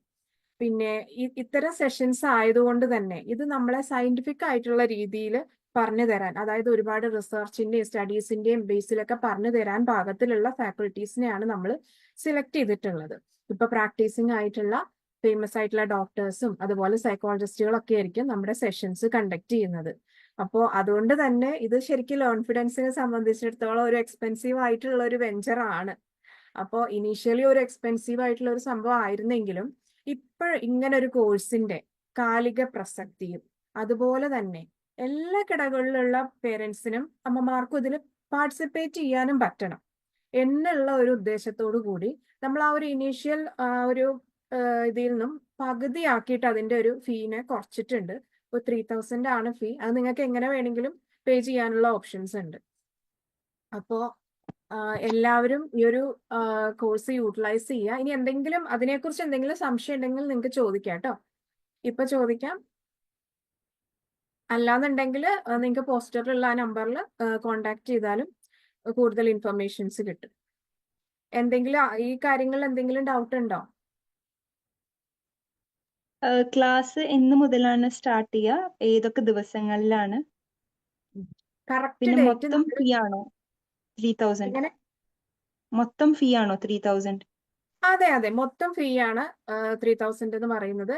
ക്ലാസ് തുടങ്ങുന്നതെന്ന് പറഞ്ഞാൽ ഈ വരുന്ന ഒരു വീക്കിൽ തന്നെ ആയിരിക്കും തുടങ്ങുന്നത്. അതെ, നമ്മൾ പ്ലാൻ ചെയ്യുന്നത് പറഞ്ഞാൽ റംസാൻ കഴിഞ്ഞിട്ട് തുടങ്ങാന്നുള്ളൊരു പ്ലാനിങ് ആയിരുന്നു. കാരണം അപ്പത്തേനും എല്ലാവരും ആ ഒരു ഫ്രീ ആവുമല്ലോ ആ സമയമാകുമ്പത്തേനും. അങ്ങനെയായിരുന്നു വിചാരിച്ചിരുന്നത്. പിന്നെ Okay. നമ്മുടെ കോഴ്സ് നമ്മൾ ഡയറക്റ്റ് ആയിട്ട് തുടങ്ങുകയല്ല ഒരിക്കലും ചെയ്യുന്നത്. നമ്മൾ എപ്പോഴും പാർട്ടിസിപ്പൻസിന് ഇപ്പൊ തന്നെ നിങ്ങൾ കണ്ടില്ലേ, എല്ലാവർക്കും ഓരോ പ്രശ്നങ്ങളാണ്. അപ്പൊ ഒറ്റയടിക്ക് എല്ലാരെയും കോഴ്സിലേക്ക് ഇടുകയല്ല ചെയ്യുന്നത്. എല്ലാവർക്കും ഒരു 1-to-1 സെഷൻ കൊടുക്കും സൈക്കോളജിസ്റ്റിന്റെ. അതായത് അവർക്ക് ഓരോരുത്തർക്കും പർട്ടിക്കുലർ ആയിട്ട് എന്ത് പ്രോബ്ലം ഉള്ളത്, ഏത് ഏരിയയിലാണ് അവർക്ക് ഹെൽപ്പ് വേണ്ടതെന്ന് ഐഡന്റിഫൈ ചെയ്യാൻ വേണ്ടിയിട്ടാണത്. അപ്പൊ 1-2 സെഷൻസ് അങ്ങനെ നമ്മൾ കൊടുക്കുന്നുണ്ട്. അതിനുശേഷം അത് എല്ലാം ഇതിന്റെ ഭാഗം തന്നെയാണ് കേട്ടോ, ഈ കോഴ്സിന്റെ ഭാഗം തന്നെയാണ്. എന്നിട്ടായിരിക്കും നമ്മൾ കോഴ്സിലേക്ക് പോകുന്നത്. റംസാൻ കഴിയുമ്പോഴത്തേനും, അതായത് ഈ വരുന്ന ഒരു വീക്ക് കഴിയുമ്പോഴത്തേനും തന്നെ കോഴ്സ് സ്റ്റാർട്ട് ചെയ്യും. വേറെ എന്തെങ്കിലും ഡൗട്ട് ഉണ്ടോ? വീക്ക് ഡേയ്സ് ആവോ വീക്കെൻഡ് ആവോ? വീക്ക് ഡേയ്സ് ആണ് ഇപ്പൊ പ്ലാൻ ചെയ്യുന്നത്. ഓക്കെ മാം, അത് എന്തായാലും മതി. സമയം താങ്ക് യു. അത് ഓക്കെ ആണ്, അത് കൺവീനിയന്റ് ആയിരിക്കും. അത് അറിയാൻ വേണ്ടിയിട്ട് ചോദിച്ചു. Okay, thank U. നമുക്ക് കമ്മ്യൂണിറ്റിയിൽ കയറി കഴിഞ്ഞാല് ഡീറ്റെയിൽസ് അറിയാമല്ലോ മാം, അല്ലെങ്കിൽ ഞാൻ നേരിട്ട് എല്ലാ വിളിച്ചോളാം. ഡീറ്റെയിൽസും അറിയാം. ഇല്ലെങ്കിൽ അതിലൊരു നമ്പർ ഉണ്ട്, അതിൽ വിളിക്കാം. Okay okay, I will call you later. Contact ചെയ്യാനുള്ള നമ്പർ ചാറ്റ് ബോക്സിൽ ഇട്ടിട്ടുണ്ട്. അവിടുന്ന് നിങ്ങൾക്ക് ഇപ്പൊ തന്നെ കോപ്പി ചെയ്തിട്ട് ആ നമ്പർ എടുക്കാം. കമ്മ്യൂണിറ്റി ഗ്രൂപ്പിലൊന്നും ഇല്ലാത്തവരാണെങ്കിൽ ചാറ്റ് ബോക്സിൽ ഒരുപാട് തവണ നമ്പർ ഇട്ടിട്ടുണ്ട്. ആ നമ്പർ എടുത്തിട്ട് സേവ് ചെയ്ത് വെച്ചോളൂ. ഓക്കെ. വേറെ എന്തെങ്കിലും ഡൗട്ട് ഉണ്ടോ?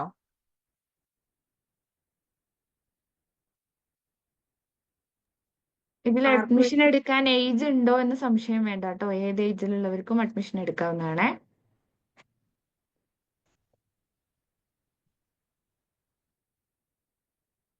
ഓക്കെ, അപ്പൊ ഇനി ക്വസ്റ്റ്യൻസ് ഒന്നും ഇല്ലാന്ന് കരുതുന്നു.